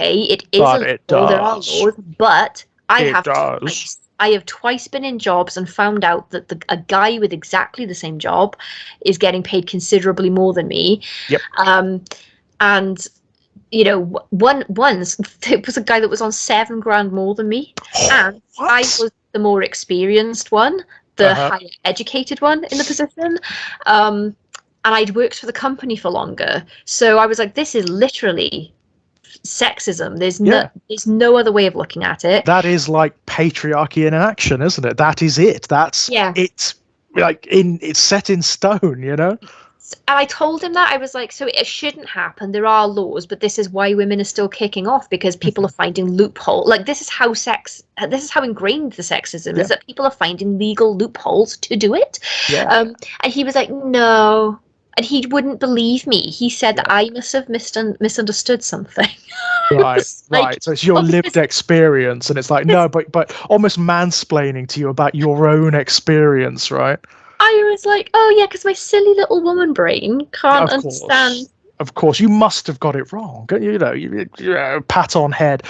There. Let's go and have a look again. Yeah. God Almighty. Yeah. But you do get that, don't you? You do get that. I can shrug off quite a lot of stuff, but when it comes to finding out, oh wait a minute, why am I getting paid considerably less? Like that kind of, like, it's an issue then. So. Yeah, absolutely, it's an issue. My God. But people can't. I posted on I don't post on Facebook that much anymore unless it's about books, because my Facebook memories always make me cringe. I'm like, oh, on this day 7 years ago you said this, and it's just me just telling everyone that I cleaned my house. How cringy, why did I do that? But I had one that came up a while back, and it was I'd posted something about, I was like, this is a social experiment of a question, right? Men, do you notice if a woman's like the fats the underarm fat that women get sometimes caused by certain tops? I don't know why I wanted to know this, but I wanted to know it.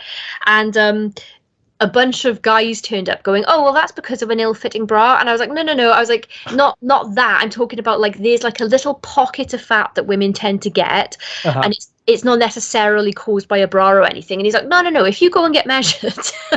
And then he went, oh, wait a minute, am I mansplaining bras and boobs to you? Yeah. And I was like, yeah. And he was like, I'm so sorry, everyone. And to be fair, he didn't delete his comments or anything. He was like, I just realised. Yeah. Well, at least he realised. Yeah, but like, yeah, you can't help that sometimes. It's like no. I mean, it's ingrained. It's embedded. It is embedded. It's part. I mean, it's part of culture. Unfortunately, it's part of forces that existed long before we were even conceived. But the ability to notice that you're doing it is good. Yeah, and I'm guilty of it, because I make sometimes I make sweeping blanket statements about straight men. Which is, I get pretty annoyed when men make sweeping general statements about women. Right. But yeah, I do catch myself, and I'm like, oh wait, no. And it is, I mean, you've probably heard my podcast friend Jack Graham talking about this, but the thing about patriarchy is that it screws us all over. You know, I mean, okay, it's infinitely more direct and evident with women. It completely and utterly oppresses and smothers women, and apologizes for actual violence against women. But what it does to men, and straight men in particular, is that it poisons them. Yeah. It kills them. There is a reason why in the UK, for example, that the suicide disparity between men and women is insurmountable. Yeah, it's I just feel like life is hard for everyone, isn't it? It would be nice if we could all just appreciate that about each other. But it requires men acknowledging that patriarchy is the problem.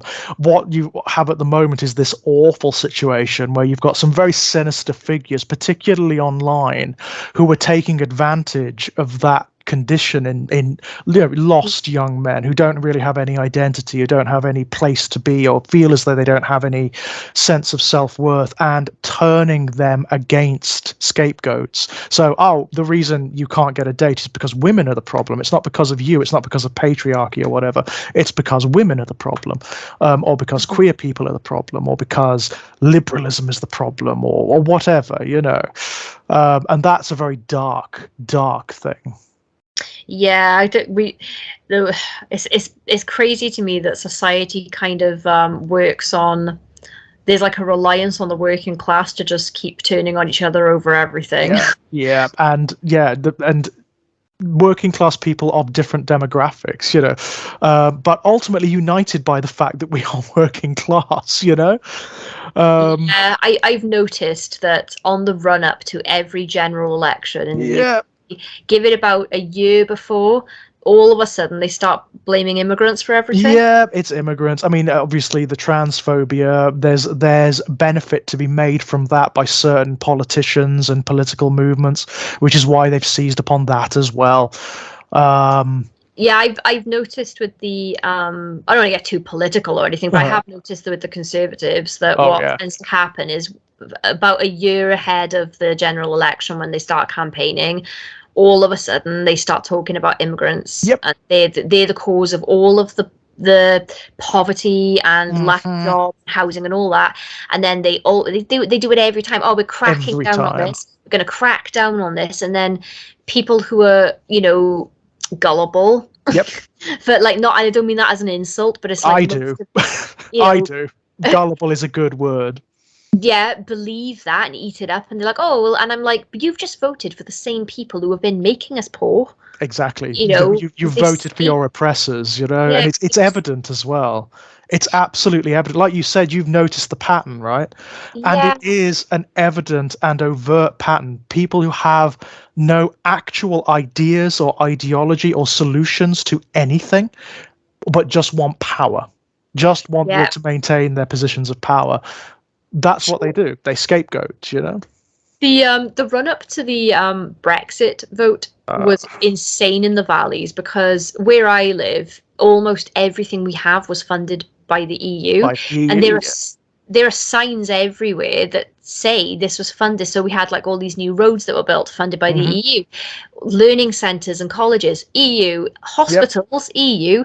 And then whenever they interviewed anyone on the news from the valleys, they were like, oh, we don't want these people in Brussels telling us what to do. And I was like, oh my God, like the only reason that we have anything here is because of being in the EU.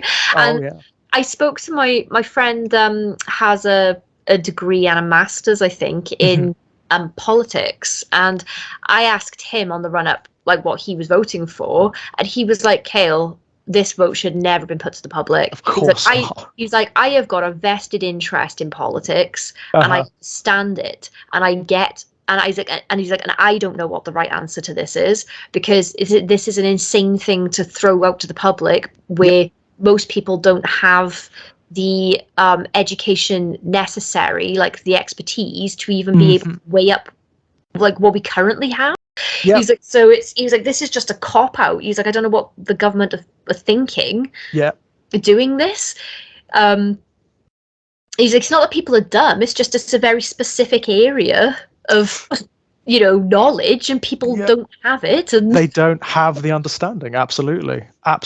And I mean, and the worst of it is, I have an awful, and this is sort of like the nihilist in me, I suppose. I have an awful suspicion that many of those who voted for Brexit wouldn't care if they did.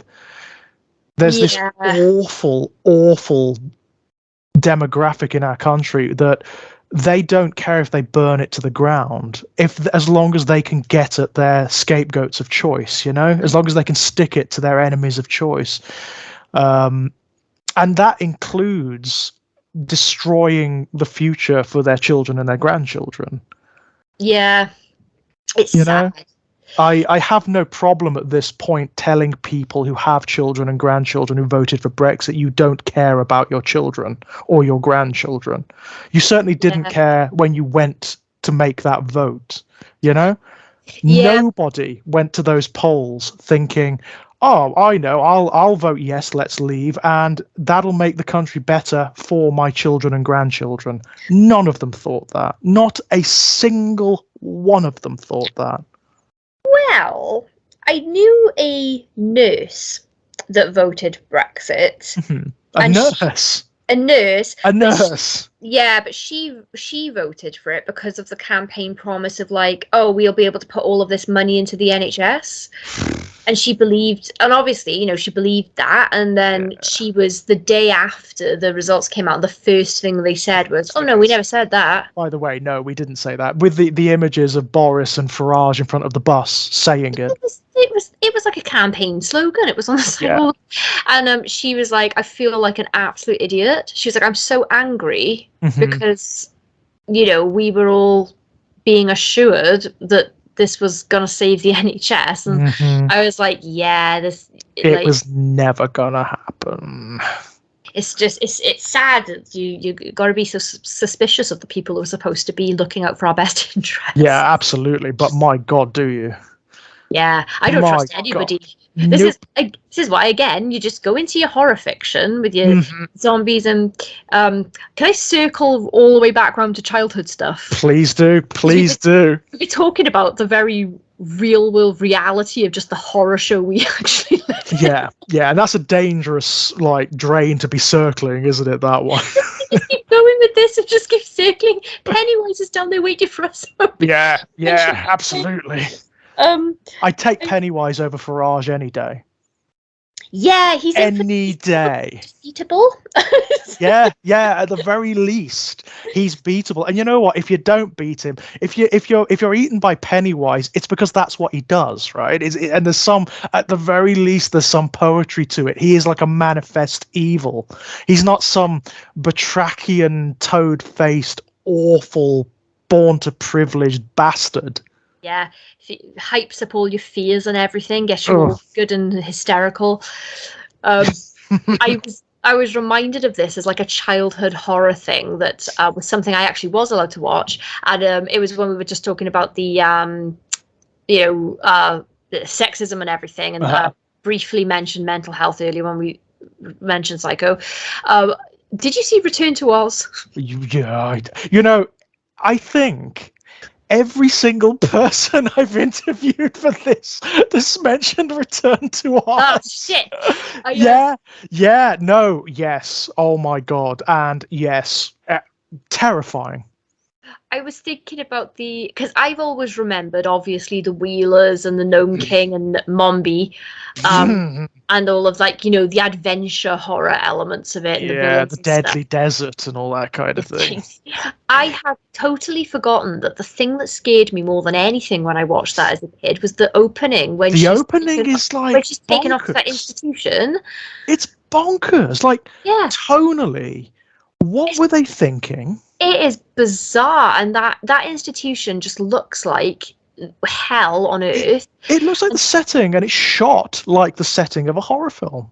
Yeah, and she's strapped into that machine. It's a stormy night, and I was just there thinking, but she's not lying. She's not lying. There's nothing wrong with her, and you're going to put volts through her head, And that's unfortunately very true to reality. It's reality, yeah, absolutely. Particularly for women. Again, if you look back at the history of psychology and psychiatry, it's absolutely the case. But that was a good horror starting point for me. I think I did very much like that, and it's a great film. It's an absolute stunner of a film. It's so stylish, it's so interesting, and it really is powerfully unafraid of frightening its audience. Yeah, I was never a Wizard of Oz fan as a kid. And I did like Disney stuff, but I don't know why, but I have always liked the darker stuff because I'm not a big fan of musicals. So, and I think it's because of Disney. Yeah. It's just saturated with it. I was just not a big fan of the bursting into song, and I don't think I'm like this now. I don't tend to like bands. I don't like pop punk and stuff, for example, because it's too upbeat and jolly for me. It annoys me. I'm going to blame Disney if I'm having an epiphany. I think this is Disney's fault. But the films that I liked Snow White. Yes. Although I do see the problem with Snow White in hindsight, but that was scary. Like the witch and the apple scene and everything was scary. Yes. Beautiful film as well, like aesthetically, the animation and whatnot, just stunning. Yeah, and I liked Alice in Wonderland. That's a stunner. I love the Disney Alice in Wonderland, I'll be honest. I think it's really good. I showed it to my niece recently. She's 7, and she's never seen it. Oh. And I was babysitting her for the day, and her mum was like, "Oh, good luck getting her to sit and watch a whole film." She won't, and she sat there silently the whole thing. Yeah. Well, that's a good one, isn't it, for a kid who finds sitting still because Yeah. it's like it's all over the place. Every second there's a new scene and something really weird happening. Yeah, and Alice is a girl who can't sit still. Yes, of course. Yeah, and I'm so happy. I was like, oh look, she loved it just as much as I do. Brilliant, absolutely brilliant. Oh, it's the start, because Alice in Wonderland, I mean, like, even the Disney version, it might look very colorful and fun, but there's some darkness going on under the surface there. It's demented. Yeah. This is why I don't like the Tim Burton version, because it's Oh, I did not like the Tim Burton version at all. no, I hated it. I did as well, and I was excited for it because I thought, oh, if there's ever a story that Tim Burton seemed made for, Right. it's this. Right. But It does these really weird things where it like tries to literalize the world, you know? The thing about Alice in Wonderland is that it's so laden in metaphor and symbolism, you know, it has that wonderful sort of dreamscape quality to it. But the Tim Burton ones, and I don't know why he does it, because in a lot of his work, he gets this sort of dream logic thing, but it makes it very, very literal. And I hated that. And also, it tries to make it like a Harry Potter style fantasy, where you've got like bad guys and good guys, and there's a battle to be fought. And it's like, no, that's not what Alice in Wonderland is about. Yeah, that like I thought that the original cartoon was like scary enough if you're looking for darkness. There's enough. There's plenty. The reason that it's so dark tonally is because everything is so bright and colourful, and it should be chirpy and happy. But you know, the Cheshire Cat is insane. Insane. You have the walrus and the carpenter eating the oyster children. That made me cry. That story when I was a kid, and yeah, the Cheshire Cat intentionally trying to get Alice beheaded. And and I thought the Tim Burton one just was like flat. It was trying too hard, and it just didn't work. And the weirdness, like renaming everything. Yeah, I didn't understand that. I didn't understand why it was doing that. Why does it call it Underland? Why do all of the characters suddenly have names now? Why are they not the Mad Hatter, the March Hare, and so on? I it know. rubbed me up the wrong way. Yeah, and also I have a problem with the CGI.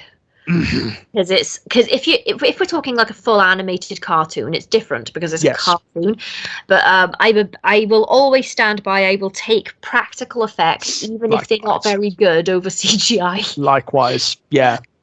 I always look at films that try to do a similar thing but do it beautifully from earlier periods, like the late 1980s and the early 1990s. Stuff like Labyrinth. Oh, Labyrinth! You know. So much. One of my favorite films ever. Probably one of the first films I ever saw, to be honest.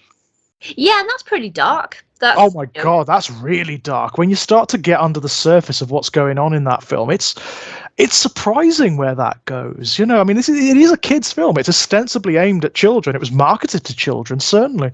But there's this whole subplot about Sarah's sexual awakening. Yeah. A whole subplot. And Bowie manifests that. He's a sexy guy in that film, you know. I wrote an article that was like, I think it was entitled something like characters that should be in horror but they're not, or something like that. And I did include Jareth in it. Yeah, definitely. So I said, I don't care if you're a man, woman, straight, gay, whatever. Everyone fancied Jareth. Yeah.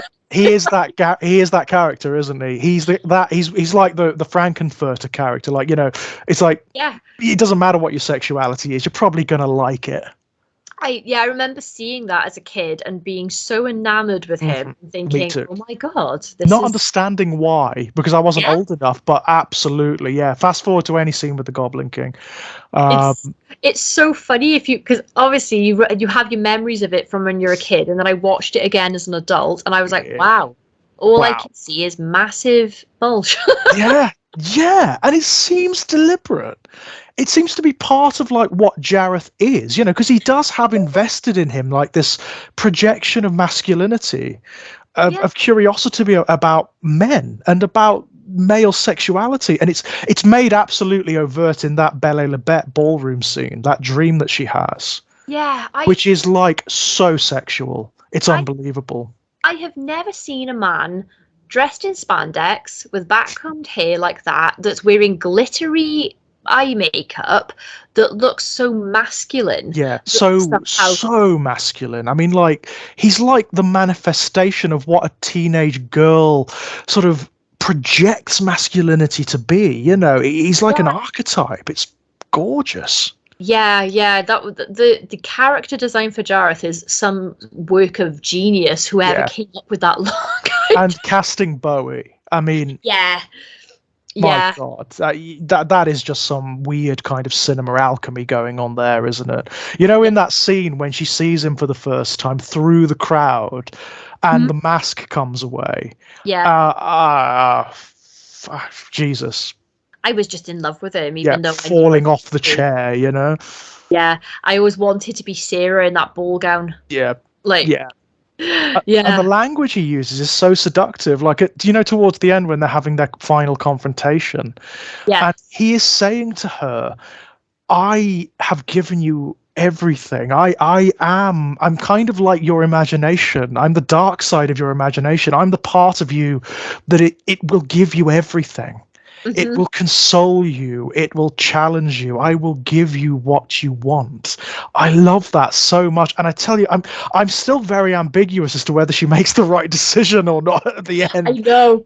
Yeah, so I guess it's ultimately it's like a coming of age story Very much. that, in some ways, is kind of about like female empowerment at the Yeah, end, because totally. she doesn't want the fantasy and all of that in the end. You know, she sees through it and everything, which I Yeah. think is actually like it's quite a good message for little girls. Totally. She's so self-possessed at that point, isn't she? And I mean, at the beginning of the film, she's kind of a brat, isn't she? You know, Yeah, she's not a nice person. She's still very much a sort of like she's got more of enough of the child in her to be selfish and to be unreasoning and spiteful.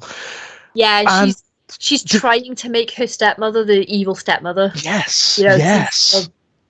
even though she doesn't seem to be really. Oh, she's just a person. She is just her stepmother, you know, Yeah, trying her best probably. And no one is doing anything unreasonable to her as such. yeah. You know, the other film that I don't know why I put it in the same sort of category as Labyrinth. Maybe it's just because I was like the age that I saw both of these films. Uh-huh. But the other one that really plays into like dark fantasy for me was the Drop Dead Fred. Drop Dead Fred, yeah, Rick Mayall, wow. Yeah, and that's like totally out of the box characters again. But Uh-huh. that whole film where like you watch it as a kid and it's just all about Drop Dead Fred. And it's funny as hell stuff. because it's Rick Mayall, right? Yeah, it's really funny. And then when you watch it as an adult, you're like, oh my God, this is about an abused woman that grew up with a horrible mother and she's got this horrible husband. And she's got this awful husband, and the thing that I find really fascinating about watching that film as an adult is that she's right to conjure Fred as an adult. You know, she is absolutely right, because the world needs that. The world that she's operating in needs that, because it's awful.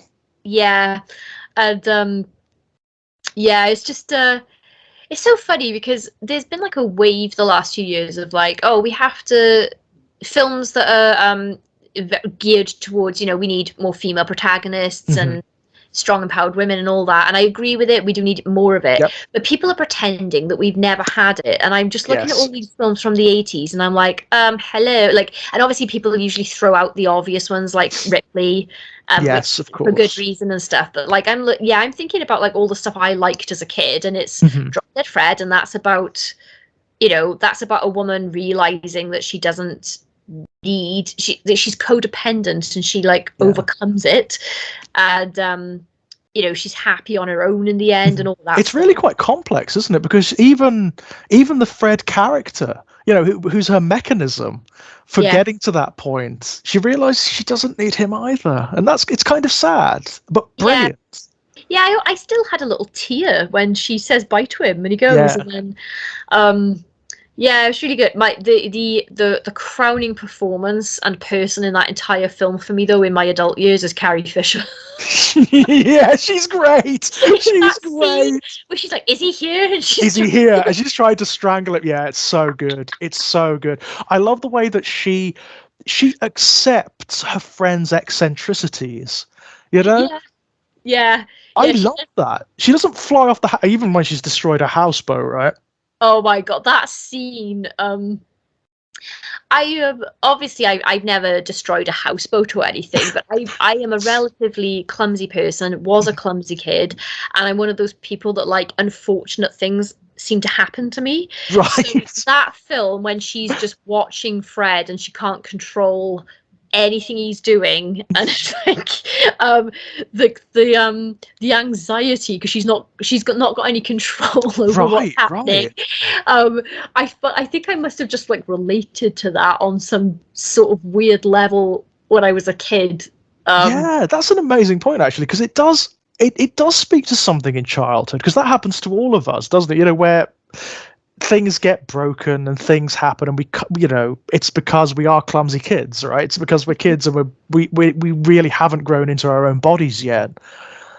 Yeah, And, do you think that this I'm not talking about my mum specifically, mhm. but this is like a general thing with adults. Like, do you think women children tend to be held to a higher standard than adults hold themselves? So like Oh if an yes. adult accidentally smashes a glass, you're like, "Oh shit." And Hmm. but if a kid breaks something, like, "I told you to be Yes, careful." I told you to be careful. I mean, that's generally true, unfortunately, and I think it breaches into a much bigger and much darker problem, which is the baked-in pedophobia of our culture and our history. The fear of children and of young people. I think it's very prevalent in the UK at the moment. I really, really do. And we were talking about Brexit earlier, and what is Brexit other than a giant sort of middle finger and assault upon the young? Well, yeah, it's I find that I enjoy horror fiction that features like kid or like preteen protagonists as well Hmm. when they're done right. And Yeah. I'm a big fan of It, and I Yes. Oh, feel King writes kids really well. better than anyone I've ever read. He really seems like it's almost like he remembers. Yeah, which It, is rare, right? That's totally rare. I mean, even those writers who write exclusively for children, yeah, who are the icons of children's fiction, they don't really write kids. They write vessels for adult concerns. yeah. I used to work as a kids entertainer at a holiday park Right. for a few years, and oh, it's just quick side note, that is the most rewarding job I've ever had in my life. It was because it's exhausting, and I hit an Uh-huh. age of like I don't know, I think I was like 28, and I was like, I can't do Uh-huh. this anymore. My back hurts. There's a reason why most kids entertainers are like 18 to 20, Yeah.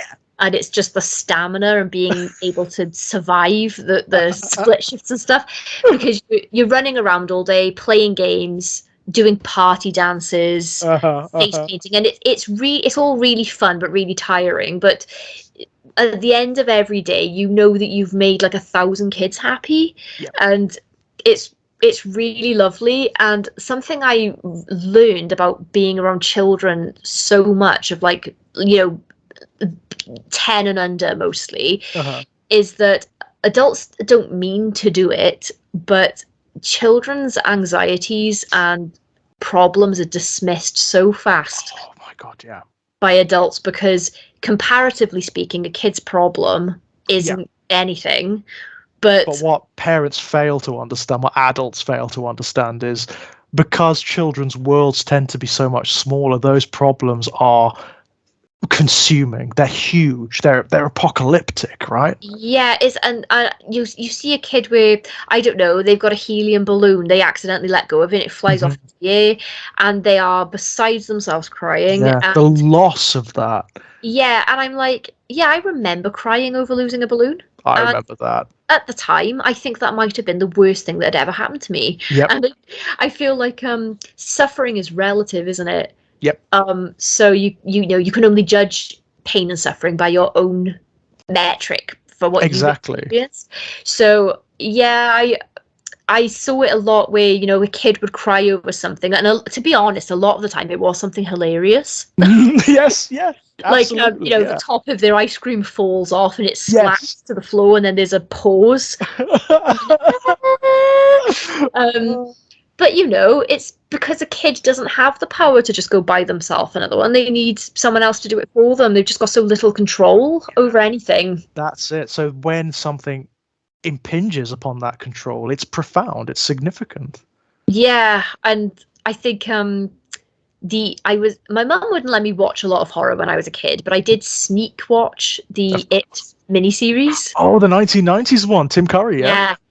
And I found it really scary, but also I've never loved a group of characters like the Losers Club, and I don't think I've ever loved characters. To this day, I think they're still my favourite. Yeah, they're really good. The kids, like the actors in the 1990s show, the kid actors are brilliant. Yeah, and I think the kids in the new one are good, but it didn't feel the same. Like, I believed that those kids in the miniseries were friends. Yeah. That would die for each other. And there's that scene with Bill when he has like a monologue when he's a kid, and he's talking about, he's like appealing to it to come out. Oh yes, when you killed my brother George, you bastard, come out. It chokes me up still because brilliant. His performance is so believable. It's so good. It's so good, and it tells you so much as well, because like obviously he's in the full flush of bravery there, so of course it won't come out. Of course it won't come out. He could probably kill it. Yeah, it's such a good that story is such a good story about like just children. And because, you know, the whole metaphor of that they live in this town and none of the adults can see what they're talking about. And in fact, they are kind of part of the phenomena of what's happening. It's like the town itself is sick. Yeah, and it goes back to, you know, kids' concerns being dismissed, which is it's intergenerational trauma, isn't it? That's really what the story is about. Yeah, it's and there's an awful element. I mean, Kit and I discussed this when we did it, like one of our earlier conversations. Actually, it goes on for like 4 hours. It's ridiculous. We talked about it, and one of the things we noticed was that there's almost the suggestion, certainly in the book, that it's not like a folk horror thing. It's not like a cultish thing. They haven't made a conscious pact with Pennywise, but there is this unconscious thing happening in Derry where a few kids go missing every so many generations. All right, that's fine. Yeah, they just accept it. Like, let's just accept it. Let's not rock the boat in case it makes things worse. Yeah. It's the two types of evil thing, isn't it? Like, exactly. Yeah, the doers are the people who do nothing about it. It's a great story. It's I mean, I think it's one of King's best, certainly from that era. I think it's absolutely brilliant. I mean, there are problems, and you get them manifest in the 1990s film. Like the bits with the kids are standout brilliant. Yeah. When they get to be adults, it kind of falls apart. I feel like they dropped the ball on it again with the new ones. Yes. Oh my God. Yeah. Like the first one, I was intrigued. I thought they did a fairly decent job with the first film. You know, I thought it was okay. The second one, I thought, was an unholy mess. I didn't understand what they were going for tonally with part two. Exactly that. Because they opened with that scene with the Adrian Mellon murder. Oh gosh, yeah, and it was horrible and scary, and it was really scary, that scene. You can see him on the edge of the water there and everything. Yeah. And then you have like these other bits, like that weird music cut in when Eddie sees the leper. Yeah. I was like, what is happening? Like, what are we supposed to be fighting? Like, is this meant to be funny? Like, what's right? That's exactly it for me. I mean, I went to see both of those films at the cinema, and the second one, when I sat down and they opened with the Adrian Mellon thing, I thought, okay, this is where they're going with this. Have they what are they thinking? Like, okay, so you've got they're not kids anymore. So we've done all the sort of slightly more sort of ghost train ride, ghost house horror in the first one. Now Yeah. we're getting serious. Now we're going to get into the adult horror, and this is the tone the film is going to go for. And I remember feeling, wow, that's really brave. That could be brilliant. No, sadly, after the Adrian Mellon murder, it reverts to doing this weird horror slapstick. I didn't. Yeah, it didn't fit the first part either. No. I was so confused. Do you know? But at least we can say this: Mike Flanagan exists now. Yeah. Wow. Like, And if maestro, everyone's right? going- Huh? Absolute maestro, right? I mean, just, Oh, you know, a storyteller. brilliant. There are not many people operating on, like, in the mainstream that just get I just appeal to what I love the most in horror Yeah. fiction. He does it. He does. I mean, Midnight Mass just completely slew. It destroyed me with how good it was. Yeah, that's the best. That is one of the best things I've seen, like, ever for a show. And I've loved everything he's done that I've Yeah. seen. Likewise. So Hill House, Bly Manor, Midnight Mass, Yep. and Fall of the House of Usher. I just Fall of the watched. House of Usher. God Almighty! That blew my mind. I was worried that I'm waiting for him to drop the ball. I'm waiting for him to do one that I don't like or that doesn't work for me. And Fall of the House of Usher, I was mesmerized. I couldn't put the damn thing down. I think that he might be the best in the world at adapting. Yeah.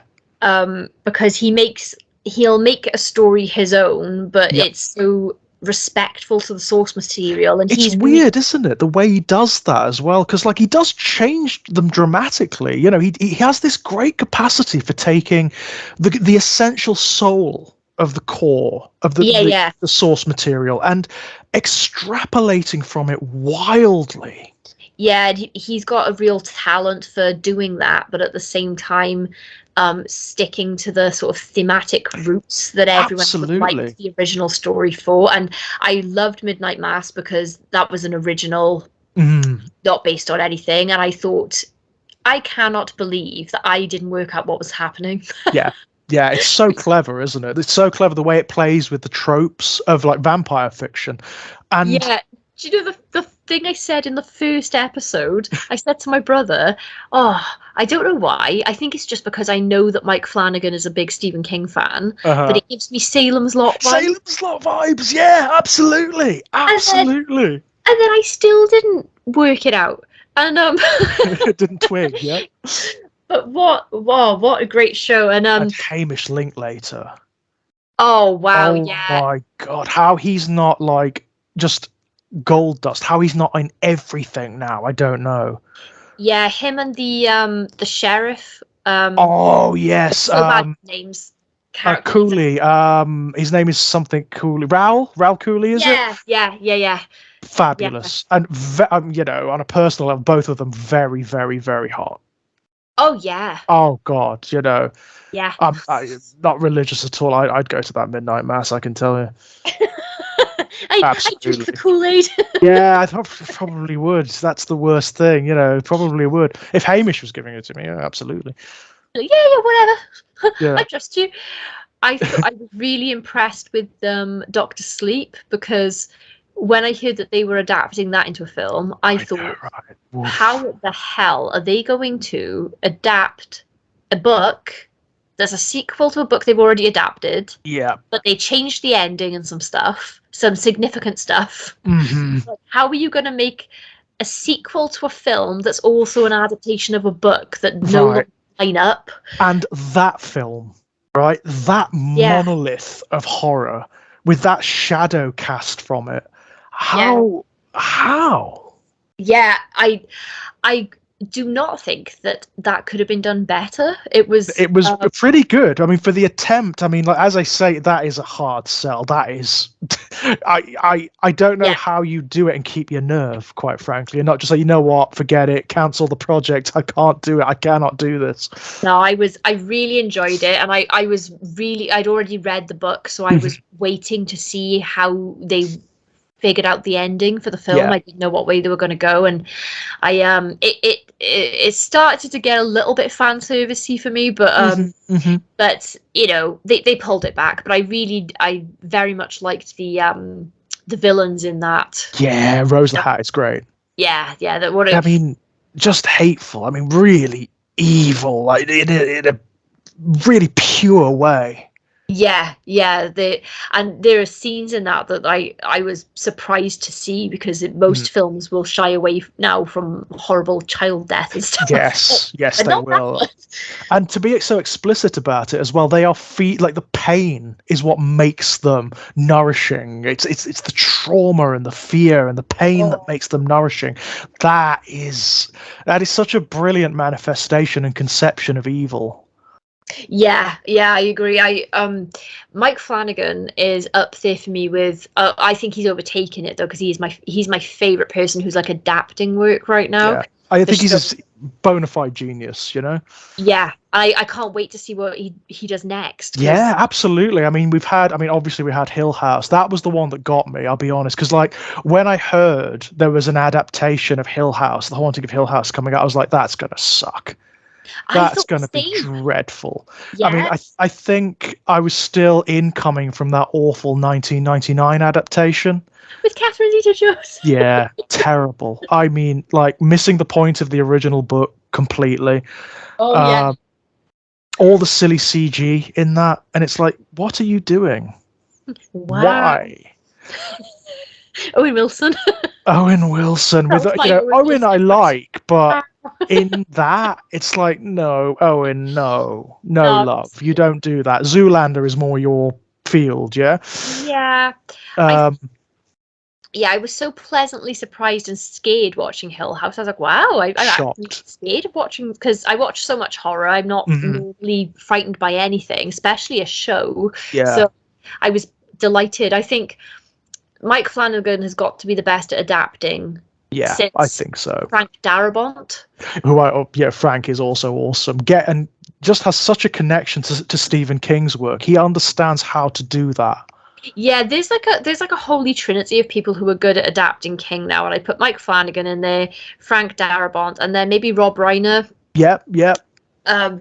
But because most King adaptations, unfortunately, they're pretty crap, aren't they? I mean, like I always think of those. There was a slew of them in the 1990s, wasn't there? There was like all those TV adaptations that were on like Sky Television, things like the Tommyknockers. There was People Things, Langoliers. Oh my God, scaring the little girl. Yeah, I can't even get my voice that high, I'm afraid. I can't do that without rupturing my throat, quite frankly. The most 1990s thing I've ever seen in my life, the Langoliers. It's like every convention of mid-1990s television. It's so bad. I do have a weird nostalgic affinity for it, though. Me too. Yeah. I love to watch it. I mean, it's crap on every level. Like, the script is awful. The acting is I don't know where it's coming from. I don't know what the acting director is doing. I don't know what the acting director is doing. Why they included some of those cuts in the final reel. You know, why it wasn't like, let's leave that on the cutting room floor. Yes, very strange decisions were made. But it'll blow me if it isn't fun. It's a lot of fun. Yeah, it's so bizarre. It's so expositional, because you've got that the sci-fi writer guy. He's always like, as you know. I love the way he's so over the top, isn't he? Like, his face is so screwed up, and he's like, massaging his chin. He's like, yes, this is what's going on. It's like the leaps of logic as well. It's like, why would you make that decision? How would you come to that decision that you've let back in time or whatever? It's like, what are you I really want to watch it again now.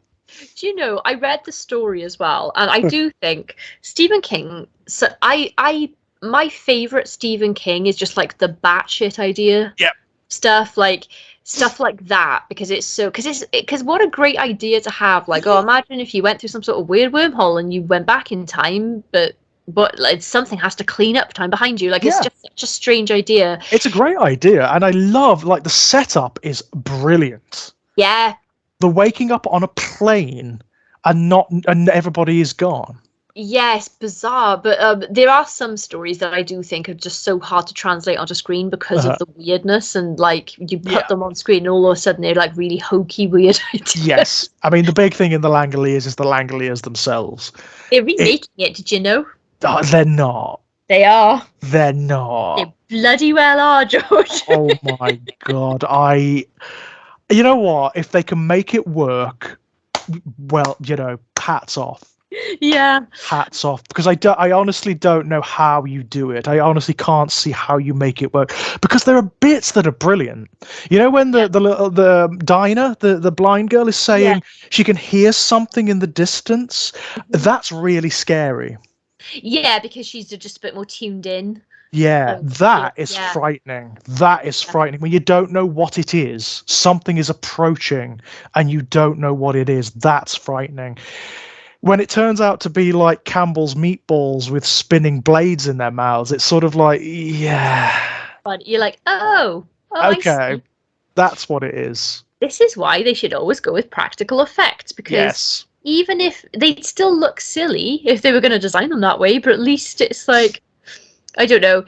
I think the pinnacle of practical effects that made me really love monster effects when I was a kid was Tremors, probably. Oh, I love Tremors. It's so good. It's so good. I introduced my husband to that like a year ago. He'd never seen it.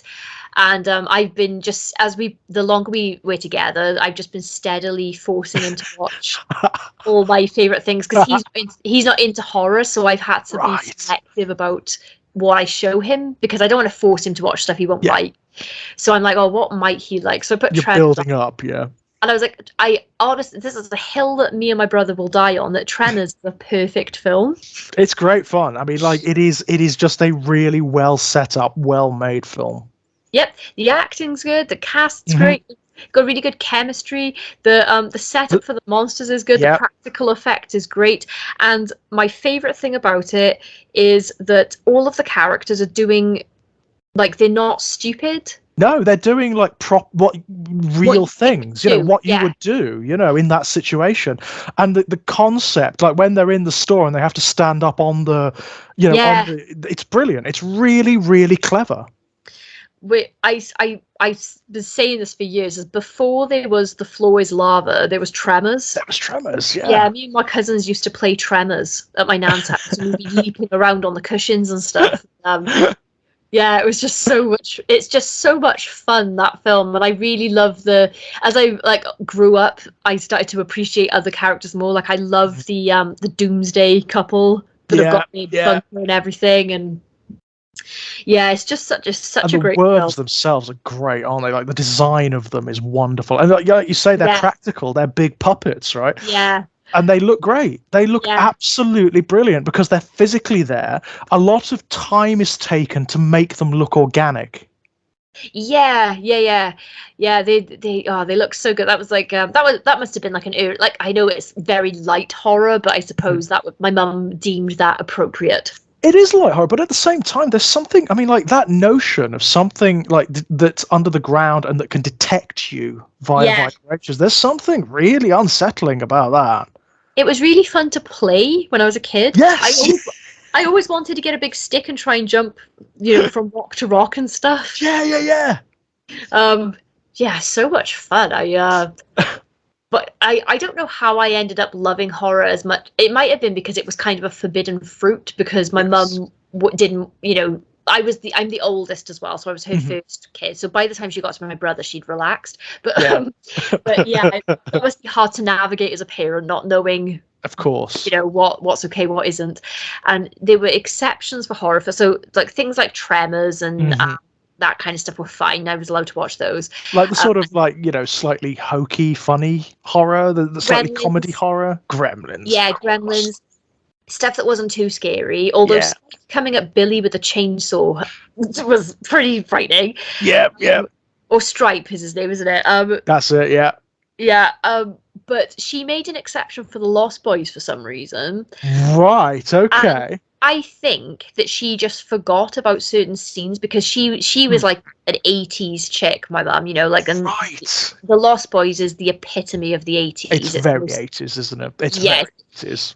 My mum was, a biker and she liked rock, and so this is like right up. This is it, right? This is like her experience in film form. It's like my mum's personality in it for 90 minutes. And so she made the exception. She let me watch that. And I was fine. I was really enjoying it until that scene at the bonfire. Yeah. And I was like, oh, and I have never been able to unsee the fangs going into that guy's head. Yeah. There are scenes in that are pretty nasty. And the vampire faces are scary. Mm-hmm. Like it's quite good vampire makeup. Like it is pretty good vampire makeup, and it's shot pretty well as well. For considering it's Joel Schumacher, who will never make a good film ever again. I know it's crazy, isn't it? I always forget that it's Joel Schumacher. Right. God, yeah, that I've always loved that film, but it always surprised me that my mum was like, "Oh yeah, this is fine, but you can't watch this, and this." Yeah, that's really interesting because it's deceptively unpleasant at times. Yeah, I think it's because it's funny. Yes, and it is funny. It is a funny film. Yeah, I was asking to watch more horror stuff. I think she thought, "Oh, this will be," I think she thought she was just thinking about things like, oh, you're floating. You wait till Mom finds out about this. Yeah.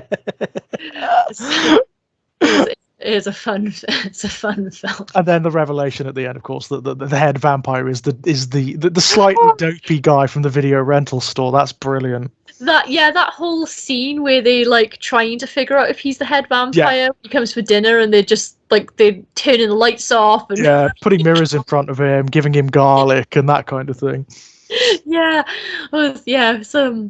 It's a great misdirect. It is actually a really good misdirection, that is, because of course you just, as the characters, you just say, well, he's not. They made an error, right? He was just because he was invited in. All the tactics are rendered powerless. Rendered useless, right? Of course. I mean, the obvious candidate is Kiefer, isn't it? It's Kiefer Sutherland's character. Yeah, David. Yeah, you'd think. It would have been so funny if it had turned out to be Grandpa. Oh, wouldn't it? Wouldn't it? That might have been a way to go, actually. I'm surprised it hasn't been like remade or something. Or like a series. I'm dreading it. It's bound to happen, isn't it? It is going to happen. I mean, like there's enough popularity there. Definitely. Like there's a real and this is the right time to do it as well because of the nostalgia craze that we're having for the 80s. Yeah, everything's being remade. They had For the Love of HorrorCon this month, and they assembled the Lost Boys cast for that. Really? Oh wow! Yeah, basically all of the living members, apart from is it Diane West? Is that her name? Yes, yeah. But everyone else was there. Wow. Basically, so Kiefer and Jason Patric. Cripes, and a lot of water has passed under the bridge since then. Oh yeah. I normally that would entice me into going to a HorrorCon, but I just went to Comic-Con like 2 weeks before it, and I spent so much money because they had a bit conned out, yeah.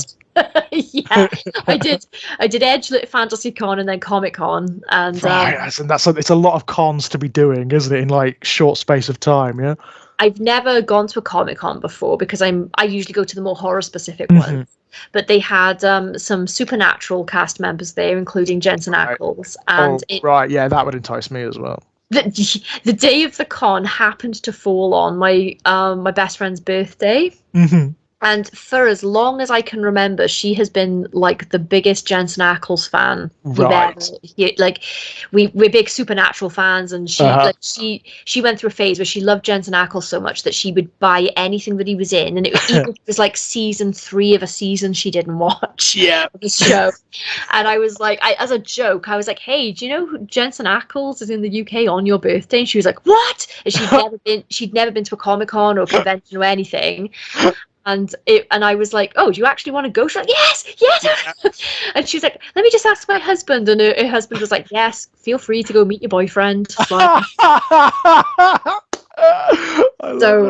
It was fun. Yeah, I've never been to a Comic-Con is a bit big for me. I've realised that's a bit too many people. I prefer smaller. It is. Comic-Con's a big one, and it's really busy, and it's very intense.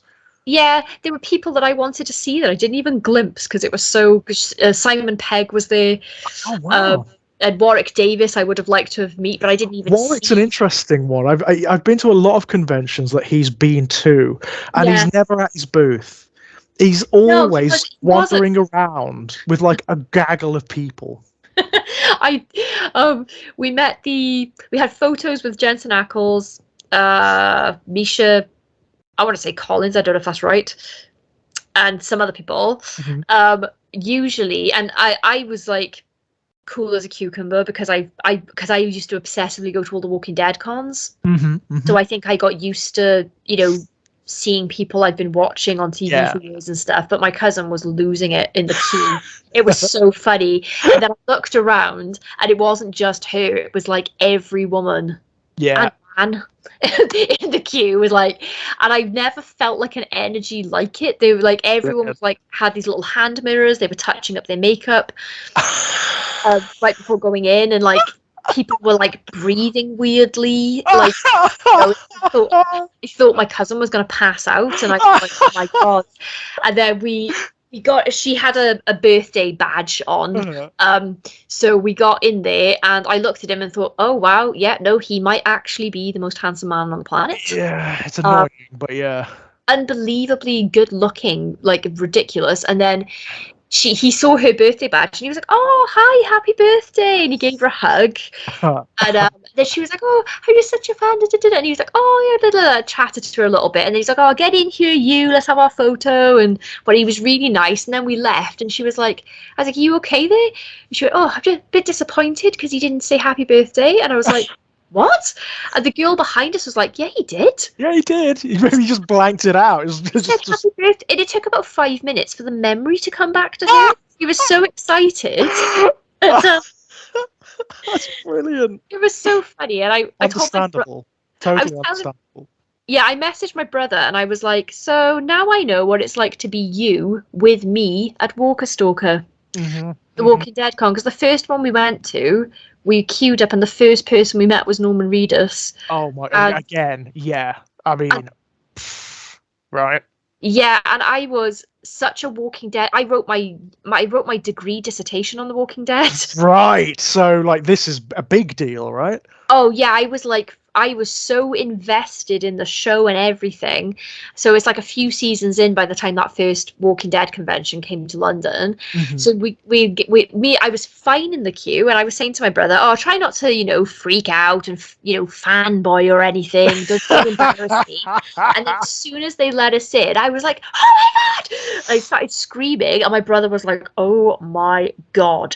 And, we had the picture and everything, and then we left, and he was like, are you going to do that every time? I was like, I didn't think I was going to do it that time. No, I don't know what happened. Right? And I did do it every time that time. But yeah, the next year I was a little bit calmer, but I got to Greg Nicotero, who does the special effects, and he used to work with George Romero and stuff, so I've been following his career for time. And he also writes now, so that I was really dying to talk to him. And then we got there, and my mind went blank. Oh no. I was like, oh God. And my brother was like, okay, you wanted to ask him about script writing and stuff? And I was like, oh yeah, thank you. Trying to prompt you, yeah? Yeah, I was like, oh, thanks, bro, because I forgot what I wanted to say. But yeah, he's very nice. So I have learned a thing at conventions is that the Walking Dead cast people tend to be amazing people. Absolutely lovely, and will give you as much time as they're allowed. Yeah, and they're interested. But I've met people from other stuff, and I'm like, oh, I see now why they like don't meet your heroes. Yeah. There's I've heard a lot of very bad stories about like a lot of the Star Wars people. Oh no, really? Yeah. I mean, Mark Hamill apparently is lovely. Mark Hamill's absolutely just gorgeous. But people like is it Anthony Daniels who plays C-3PO? Oh, really? Apparently terrible guy. Apparently really nasty piece of work. Known on the convention circuit for being an unpleasant piece of work. Oh, what a shame! I know, What a right? shame. I That know. must be so disappointing. I know. It must be awful. That I mean, I've met a couple of people at the cons. The one that really I thought was so charming, and Doug Jones, Oh yeah, so brilliant. I I'd mean, love to meet him. he is so striking. Like his Really? physicality is so odd. He looks like he looks like a guy who's got like mantis in his ancestry or something. He's Yeah. so unusual looking, and so like you see him like from across the convention hall. He's so interesting to look at, but he's lovely. He's got so much time for people. I'd love to meet him. He's such a great character actor. Oh, it's brilliant, isn't it? I mean, recently, obviously, Baron Athanas from Oh my What We god, Do in the Shadows, you know. But what a great show! oh, my goodness, and consistently brilliant for like how many seasons? That's 6, isn't it? I think it's 4 or 5, but Is it actually? Oh, wow. I mean, like, and all of them are fantastic. I mean, all of them are so funny. I saw the film first and I loved it, and then when the show came out, I was a bit resistant, but just because of Yes. change, you know. Yeah. And then I started watching it, and I was like, oh no, wait, no, I was wrong. Actually, This this so good. ensemble cast are just perfect. Yeah, I love it when I can find a new show to love. Yeah, me too. Me too. And one you can just immerse yourself in, and it's so easy to do it with this because it's quite light, isn't it? You know, it's kind of fun. I think that maybe one of the greatest characters ever on TV is Guillermo. Guillermo, oh, he's so brilliant, and I like the fact that he genuinely develops. Like towards the latter seasons, he's really getting some balls on him, you know? Yeah, that oh yeah, he's great. He's so funny. I love the way like his relationship with Nandor is changing. Like Nandor is starting to really respect even his relationship with Nadja. Yeah. You know, I mean, Nadja's just absolutely loathes him for the first few seasons, but the stuff that happens in the latter seasons where you're like, actually, you know what? It's a front. She actually really does quite like him. Even though she calls him Gizmo. Yes, even though she calls him Gizmo. I mean, my favorite of the whole bunch is Laszlo. Laszlo's my spirit animal. It's like my soul is in Laszlo. He's getting better and better. It's Matt Berry just being Matt Berry and being brilliant. Yeah, he's hilarious. I struggle. I like most of the shows I like are kind of like with horror leanings, you know. So like Supernatural, even though that was pretty terrible after season 5. Yeah, I mean what got me with Supernatural, and an ex-boyfriend of mine who is now one of my best friends said to me, the way he got me into it was hot guys, monsters, magic. I was like, all right, great, yeah, sounds good. Yeah, I thought that seasons 1 to 5 were fairly decent for most part, and then they had the odd good episode for the rest of the next 10 seasons. It was like the Scooby-Doo episode was good. It kind of runs out of steam, doesn't it? It just kind of goes off a bridge after a while. Would you know did you know the background for it, for what happened? No. Eric Kripke created it, and he created it with a 5-season arc. Right. So that's why they like escalated, and he had this whole overview for the whole time, and then that's where the show was supposed to end. And then the producers, of course, went, "Oh, so you renewed the season?" Because it was so popular, right? And he was like, "But I finished the story. It's done. I can't tell it." And they were like, no, but you renewed. He was like, but we used the devil. What do you expect me to do? How are we going to escalate this further? Yeah. And they were like, oh, well, and that's why he left the show. Because he was like, nah. Man, that's such a shame. Yeah, I respect the decision, though, because he's like, no. But I was just watching it for, I guess, just for the characters, because they did, they had a good sense of humor about the whole thing, I suppose, and it's like, I mean, there's always calls for like Hannibal to come back, for there to be a 4th season of that. And I am so resistant to that because insofar as I'm concerned, it's told, it's one of my favorite shows ever made. I think it's sublime, Hannibal, but I never want to see any more. I think it's over. That ending for Hannibal is perfect. It is so perfect. I've spent a lot of time on rants about shows that were once amazing and they were complete like garbage by the end. And Yeah. The Walking Dead is the one that personally offended me because obviously, because as I've said, Yeah, it was so I invested, around right? it. Yeah. And again, Frank Darabont adapted that. So for the first few seasons, I thought that it was excellent. Yeah.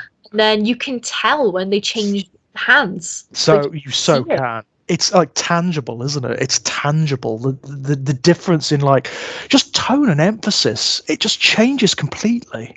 And like your ability to care about anyone, Yeah. because you hit a point with that show where someone would suddenly have their own episode and then you knew they were dead. They were going to be, yeah. And I'm like, well, we don't care. There's no point. Like, you can't make us care about someone for half an hour. You know, they've been here for 3 seasons. You haven't used them.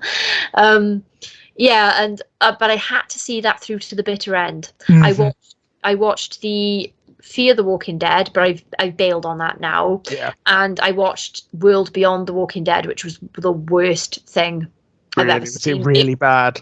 It's worse than you could possibly imagine. It's like Walking Dead for teenagers, but the characters are like, there's a nerd character that wears these sweater vests. Oh no. And then there's the fearless leader. She won't let anyone tell her what to do. Oh. And then, yeah, you know, and it's oh my god, it's terrible. And I only watched it because they were like, oh, there's like a major Walking Dead tie-in that you need to see, and you did not need to see it. You didn't need to see it. It was a minor mention of one character, not even by name. Right, okay, like, so not exactly major. I was like, how dare you? And then the ending of the main show, I was like, well, I mean, it's not the absolute disaster that, say, Game of Thrones is, but it was pretty bad. Pretty bad, yeah. I mean, God, Game of Thrones. I mean, I'm so happy that I wasn't as... I mean, I enjoyed Game of Thrones, fine. I thought it was great fun, you know, but I wasn't as invested in it as some people I know, and they were devastated by the end. I mean, they poured so much time and passion into the show that they were genuinely devastated by how bad that 8th season was. Me and my brother are still talking about it. Yeah, it was big, wasn't it? I mean, like it was almost like cataclysmic, you know. It was so bad that it changed the way television was viewed, you know. I feel sincerely like in the interim between season 7 and 8, the writers went, right, how can we end everyone's story the worst way? It seems to be the case. It does seem to be the case. Like the whole thing with the White Walkers, you know, and it's like, well, they weren't that much of a threat, really, were they? I thought. Obviously, this is Game of Thrones spoilers now, everyone. It's been out for years. It's been out for a while, and I'm sure you've heard the discussions about it. So I think I was most angry about Jaime's arc. I thought that Jaime was going to die in Winterfell. Yeah. During the White Walker War. And I thought that he was going to die saving Bran, because that's a nice circular... Isn't it? From the first season, right? It's almost like it's a nice sort of almost semi-redemption arc for him. Yeah. I thought he was going to die saving Bran, and then Arya was going to use Jaime's face to get into King's Landing and kill Cersei, therefore fulfilling the prophecy that her brother would kill her. And rounding off Arya's story, because, you know, Joffrey's dead and Cersei's the only one that she can now avenge her dad with. Yeah. So I was so excited because I was sure that was what they were going to do. And then I was like, no. What? Why did they bring Jon back? Yeah. He has no part in this, really. Not really. Not really. Why did Daenerys suddenly plummet into absolute madness? Yes. Yeah. Because, you know, they were building her up as a villain when you actually think about it, but like she was a sane villain. But she goes off the edge, doesn't she? She actually becomes insane. I thought it was so lazy. I was like, why? I was like, if they wanted her to just go mad and torch the place, then couldn't they have it like they all surrendered, but then I don't know, somebody killed John anyway. Something like that. Yeah. Something that would make you lose your shit. Yeah. Like a trigger of some description. Yeah. Yeah. Um. I Yeah. It didn't work. And why does Tyrion like go from being the most the cleverest guy in the room effectively to being not very much not? Oh God, I know what. And I did not like Cersei's ending because she was the character that I loved to hate. Yeah. She was so fearsome, and I was like, "Oh, really? She's just gonna die standing in a cellar? Are you Yeah, serious?" it's not the best, is it? She deserved the something glorious, didn't she? Yes. Something absolutely like apocalyptic is what she Yeah. deserved. She deserved to get her comeuppance, but in like a really creative, awesome way. Absolutely. Something involving dragon fire, burning, plummeting off the top of King's Landing or something like that, Yeah, and then when Tyrion goes into the crypt looking for him, and like in the episode where the ceiling came down, it was like the entire place was collapsing. But then Yeah. just one little pile of rubble. Yes, Like, yeah. well, they couldn't have just stepped to the side.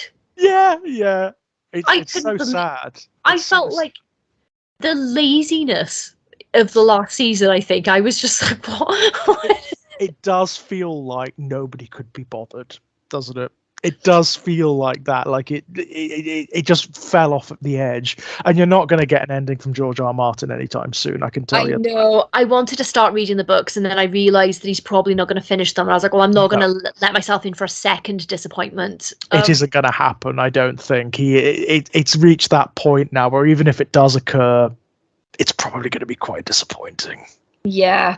Do you know something good that did come out of it though? Is the hilarious cast interviews with people when they're being interviewed on the run up to season coming out, and they're like, "Oh, yeah, season ever." Contractually obliged to say. So, like Mark Hamill talking about new Star Wars after signing on for it, and then realizing what they were going to do to his character. My favorite person ever though for hating a franchise they're in is Robert Pattinson when talking about Twilight. Oh, it's so much fun, isn't it? Because the sad thing is he tends to get short shrift because he started in Twilight. He's a great actor. I know, I agree. Did you see The Lighthouse? Yeah, and to hold his own in that film, that's impressive against Willem Dafoe. Yeah, I thought that was like, I didn't know what was going on, but I was absolutely captivated. Loved it. Absolutely loved it. And Robert Eggers, genius, another absolute genius. Anything. He's Witch, right? Yeah. Him and Ari Aster. Ari Aster, yeah. That I look out for now. Yeah, God Almighty, Hereditary. Oh God. Oh, I went to see. Me and Justin Park went to see that in the cinema, and we watched it, and it ended, and we just sat there in silence, not moving for like 3 minutes. And he was like, "What did you think?" And I was like, "I think that it might be a work of genius, but I don't know." Yeah, exactly that. I was terrified. Oh, it's scary. Yeah, I thought it was scary and disturbing and like everything like a really good, deep, dark horror film should be. Rich, creatively filmed and everything as well. Yep. Like I loved those like miniatures. Yes, and the conceit at the beginning of the camera panning into the miniature, just brilliant. I mean, and the climax was so scary. Oh God, it's so nasty. It's so nasty. The film is so unpleasant to its audience. It's horrible. Love that. When he's like running from her, I was like, oh, because usually you get like your slow moving scary things, but I find someone sprinting after you way scarier. Yeah. With intention like that, oh God, it gets me every single time. It gets me. Yeah, and then when he's in the attic and you hear that banging, and then it cuts to her. Oh God, it's so unpleasant. And the worst thing about it is that when the piano wire bit, she looks like she's still in there and away. Yeah. of what she's such a good actor. She's brilliant. The eye acting in that moment, because that's exactly what you get, isn't it? It looks like she knows. Yeah, like she's just stuck in there and she knows feeling it. Yeah, it's horrible. And then Midsummer was a whole different thing, but I thought that's a film that I like to watch. I've watched it many times. Yeah. Because there's so much in the set. Yeah, it's like folk horror condensed down to its essentials, isn't it? It's like everything that's essential to folk horror is just crystallized in that film. It's beautiful. If you watch the behind the scenes for it as well, like they went into so much detail with the set design and the costumes and things, and like every single person in the village had their own costume, and there was like stuff sewn into it that was unique to their character, even if they didn't have lines. And I love that level of immersion. Me too. Love it. Even stuff that's not even going to appear on the film or have any significance, but it has significance to the world and to the actors. It's just brilliant. Yeah, a very big fan of Florence Pugh right now. She's great. I hardly ever see films that I love like that these days. I thought Hereditary was amazing, but I can't bring myself to watch it again. I rewatched it recently for the purposes of a podcast coming up. In fact, we had the hilarious idea of maybe doing it for our Christmas special this year. Something family affirming and light and pleasant. Yeah. It knocked me sideways again. It's so it's hard to watch. It is hard to watch. It's not like pleasant to watch. It's not fun to watch, but it's brilliant. Yeah, it's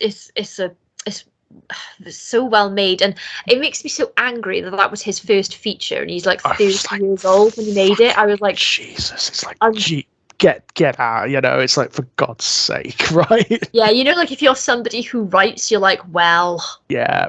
What's the point? What's the point? I know. And then you start to think about everyone else. You think about Clive Barker when he was 32 writing the Books of Blood, and Billy Martin when he was 19, I think, writing Lost Souls, and it's like, for God's sake. I know. I have those moments all the time when I'm reading and watching stuff. I think all the Mike Flanagan stuff, I'm like, I would never have the capacity to do something like that. There's some really great stuff out right now. Yeah, it's a good place to be. It really is. Well, Kayleigh, shall we draw this one to a close? Oh, I suppose we should. How long? Brilliant. 2 hours and a half. We've done rather well, I think. I think we've done rather well. That's quite concise for one of my podcasts, I've got to say. Yeah. We've not done too badly. We haven't done too badly. Before we go, is there anything you'd like to pimp out? Yes, I have a short story collection out from Blackstruck Books. It's part of the Shadows collection, and it's called The End. And it's a micro collection of horror and horror comedy stories with an apocalyptic theme. Excellent. I love those books, by the way. I've got a collection of them because they are beautiful. They look so nice all sitting. Don't they? The symbols on the covers that tell you about the themes of the I love that so much. I know. I'm so pleased when Steve asked me if I'd like to do one, because I've been collecting them for years. So I was really flattered, and I've been trying to get in touch with my favorite band, Periphery, and I based all of the stories in there on their songs. Oh, that's so cool. I've been emailing everyone in the band like, hi, I just want to send you a book. Oh, well, guys, if you want to purchase that, links below. Thank you very much for having me, George. This has been amazing. No, it's a pleasure. Absolute pleasure. It's been grand. And by the way, if you'd like to come on any one of the other podcasts or have another chat about anything, like something specific, maybe that'd be great. Oh, awesome. Okay, yes, I'll hold you to that. If you'd like to come on maybe on one of the Books of Blood, that'd be great. I'm sure Kit would be great. Would love to have you on. Yeah, I can talk about how awesome he is more. Yeah, absolutely. I'm uncomfortable. Oh, brilliant. Well, guys, thank you guys for listening, and we'll be back soon. Until then, bye-bye. Bye.